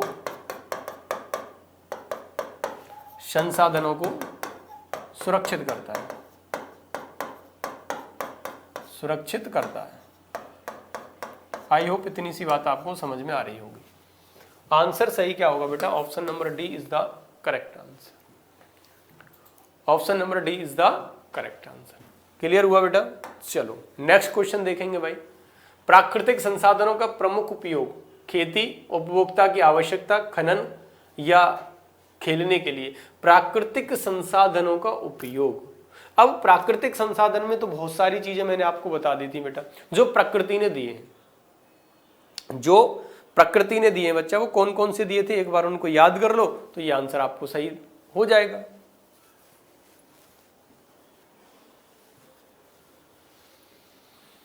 भैया प्राकृतिक संसाधन, प्राकृतिक संसाधन का मतलब है कि उपभोक्ताओं की आवश्यकताओं को पूरा करना। भाई प्राकृतिक संसाधन में मैंने कितनी सारी चीजें आपको बता दी थी। दो प्रकार के, एक तो मैंने दो प्रकार के संसाधन बताए ना, एक मानव निर्मित और एक प्राकृतिक। अब प्राकृतिक में एक बायोटिक आ रहा था, एक अबायोटिक आ रहा था बच्चा। तो जितनी भी चीजें, नदी, नाले, पहाड़, पत्थर, मरुस्थल, ये सारी चीजें केवल किसको छोड़ करके? भवन, सड़क, मंदिर, संस्कृति, पार्क, इन चीजों को छोड़ दो जो मानव ने मिलाया, बाकी सारा हमारा किस में चला जाएगा? प्राकृतिक में चला जाएगा। और प्राकृतिक संसाधनों का प्रयोग जब आप कर रहे हैं बेटा, तो उन्हें उपभोक्ता की आवश्यकताओं के लिए कर रहे हैं, चाहे वो प्राथमिक उपभोक्ता हो, चाहे वो हमारा, अब प्लांट को ही ले लो, प्लांट है, पौधा जो है, प्लांट जो होता है वो प्लांट क्या है? एक प्राकृतिक है। वनस्पति क्या है? प्राकृतिक है। अब वनस्पति का प्रयोग कहां पर हो रहा है भाई? उपभोक्ता के लिए तो हो रहा है, कंज्यूमर के लिए हो रहा है ना। आप कंज्यूमर ही तो हैं, हम लोग कंज्यूमर ही तो हैं बेटा। तो कंज्यूमर के लिए किसका प्रयोग किया जा रहा है बेटा? वो किसका प्रयोग किया जा रहा है? वनस्पति का। और वनस्पति क्या होती है? वनस्पति का मतलब क्या होता है बच्चा? वनस्पति का मतलब होता है कि वनस्पति प्राकृतिक संसाधन में चली गई, नेचुरल रिसोर्सेज में चली गई।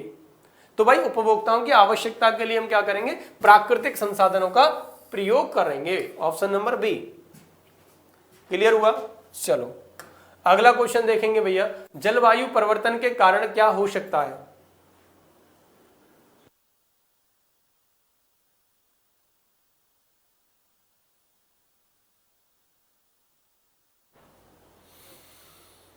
जलवायु परिवर्तन के कारण क्या हो सकता है भाई? क्लाइमेट चेंज जो होगा तो जल की कमी आ जाएगी, जलवायु संकट में आ जाएगा, जलवायु में तापमान की कमी आ जाएगी। उपयुक्त में से सभी बेटा। जलवायु परिवर्तन का क्या कारण होगा, ये आंसर आपको करना है। देखो जलवायु परिवर्तन से कई सारी चीजें हो सकती हैं। जल की कमी, लैक ऑफ वाटर हम कहते हैं, क्लाइमेट क्राइसिस हम कह रहे हैं, क्राइसिस जो आ रहा है बच्चा, संकट मतलब जलवायु में तापमान, temperature decrease in the climate, मतलब कमी की बात कर रहा है। टेम्परेचर में भाई कमी आएगी, जलवायु में तापमान की कमी होगी, ठीक है, उपयुक्त सभी होगा। तो इसका तो सही आंसर भाई ऑप्शन ए बी सी तीनों ही है। तो इसका मतलब है all of the above. Option number D is the correct answer. ठीक है, ये सारी चीजें हमने अभी अभी डिस्कस कर ली थी। चलो नेक्स्ट क्वेश्चन पढ़ते हैं बेटा। वनस्पति का महत्व। भाई ये क्वेश्चन कई बार आ गया यार, रिपीट कई बार हुआ है ये। तो क्या होगा बच्चा, बिजली। ये क्वेश्चन कई बार रिपीट हो गया दोस्त। खनिज संसाधन के उपयोग के लिए उदाहरण क्या है? खनिज संसाधन के उपयोग के लिए उदाहरण क्या है? खनिज संसाधन के लिए उपयोग के लिए उदाहरण क्या है बेटा?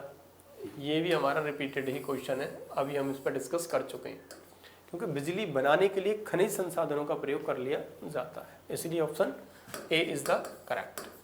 क्लियर? चलो, वायुमंडल का महत्व क्या है? What is the importance of the atmosphere? वायुमंडल, जल संसाधन का उपयोग करना, वनस्पति की मतलब संरक्षण, वायुमंडल के नियंत्रण या खनिज संसाधनों के लिए उपयोग। आंसर बताओ बच्चा, वायुमंडल का महत्व क्या है?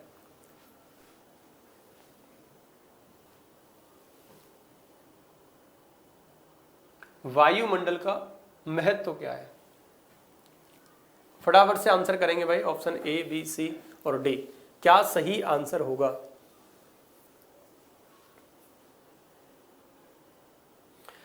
भैया जो वायुमंडल होता है ना बच्चा, वायुमंडल, ये जो वायुमंडल होता है ये क्या करता है? ये वायुमंडल को ही नियंत्रण करता है। वायुमंडल का जो महत्व है भाई, ये वायुमंडल को नियंत्रण करेगा, ये नियंत्रण करता है बच्चा। ये वायुमंडल को क्या करता है? नियंत्रण करता है। और इसकी वजह से क्या होता है? जलवायु परिवर्तन को कम करने में, इससे क्या होगा बच्चा? जलवायु परिवर्तन को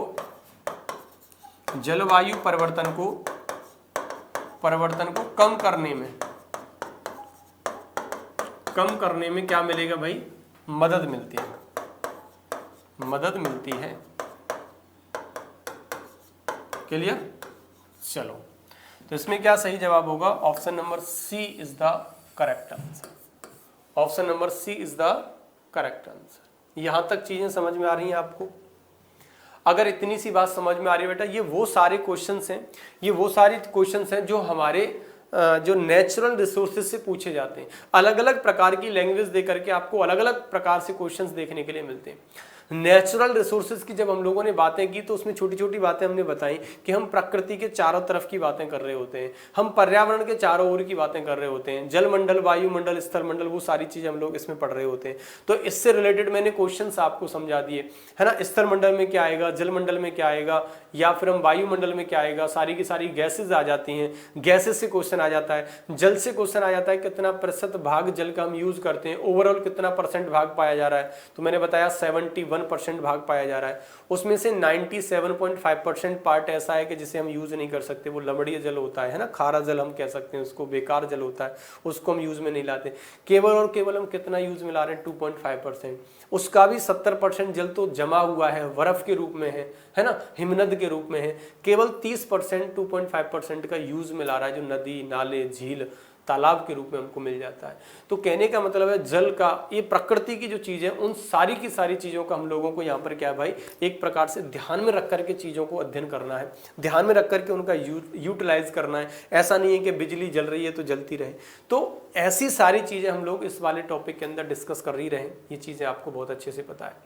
तो कुछ ये क्वेश्चंस थे, हमने जो चीज़ों को देखा है, समझा है बच्चा, ये कुछ क्वेश्चंस, और मैं उम्मीद करता हूँ कि आपको इस टॉपिक का लैंग्वेज क्या हो जाता है, इस टॉपिक का क्या कंटेंट होता है, इस टॉपिक का क्या महत्व होता है, वो सारी चीज़ें आज की इस क्लास में समझ में आ गई होंगी। तो चलते चलते मैं आपको एक बार पुनः बताना चाहूँगा बेटा, आपको पुनः एक बार बताना चाहूँगा कि जो हमारा उत्कर्ष एप्लीकेशन है, उत्कर्ष क्लासेस एप्लीकेशन आपके लिए लेकर के आया है इस दीपावली पर महाधमाका। और वो धमाका बच्चा आपके लिए स्पेशली मैं बिहार के अपने प्यारे लाडलों को बता दूं, अपने बिहार के प्यारे उन शेर शेरनियों को बता दूं कि उसमें बच्चा आपके प्रत्येक गुणवत्तावान जो भी आपके लिए कोर्सेज अवेलेबल हैं अपने उत्कर्ष क्लासेस पर, उन सारे कोर्सेज को अप टू 90% छूट में आपके लिए दिया जा रहा है बिकॉज ऑफ दीपावली।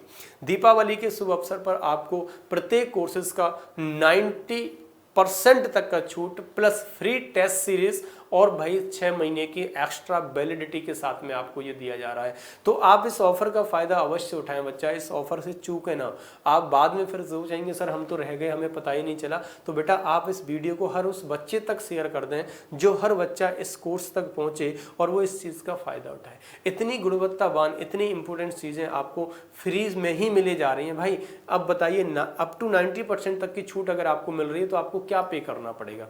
ना के बराबर पे करना पड़ता है बच्चा। तो आप ये 4-5 दिन में जो आपको ऑफर दिया जा रहा है, इस ऑफर का बहुत अच्छे से फ़ायदा लाभ उठाएं, अपने उन सारे मित्र सहपाठियों तक इस ऑफ़र को पहुंचाएं जो बच्चे इसको खरीदना चाहते हैं, जो बच्चे उत्कर्ष के साथ जुड़ना चाहते हैं। अब जितने लाखों बच्चों ने अपना करियर सेट किया, लाखों बच्चों ने अपना यहाँ आकर के जो एम प्राप्त किया है, मैं चाहता हूँ कि आप भी उन लाखों की भीड़ में शामिल हो जाएं और आप भी उस उत्कर्ष परिवार का एक हिस्सा बने। जब आपको सफलता मिलेगी तो आपके मुँह से जो आवाज़ आए कि हम उत्कर्ष से पढ़े हुए थे, तो उसमें एक हम लोगों को भी अच्छा एक गर्वान्वित फील होता है ना। तो आपकी यही डेडिकेशन हमको ये बताती है कि हमें और कितनी मेहनत आगे करनी है।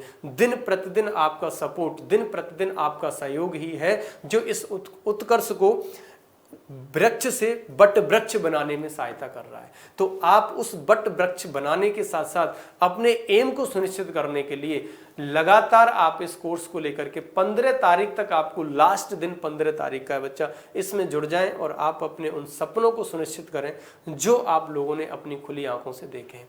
तो मैं आखिर में यही कहना चाहूँगा कि आप इस कोर्स से बिल्कुल भी ना चूकें। तो बच्चों क्लास कैसी लगी एक बार कमेंट सेक्शन में अवश्य कमेंट छोड़िएगा। बाकी आप सभी लोगों का इतना प्यार, इतना सारा मेरे साथ क्लास को देखने के लिए बहुत बहुत आभार, बहुत बहुत धन्यवाद। Thank you so much for watching my video and all the best for your upcoming class and happy Deepavali to all of you and bye bye, good night, love you all, thank you so much.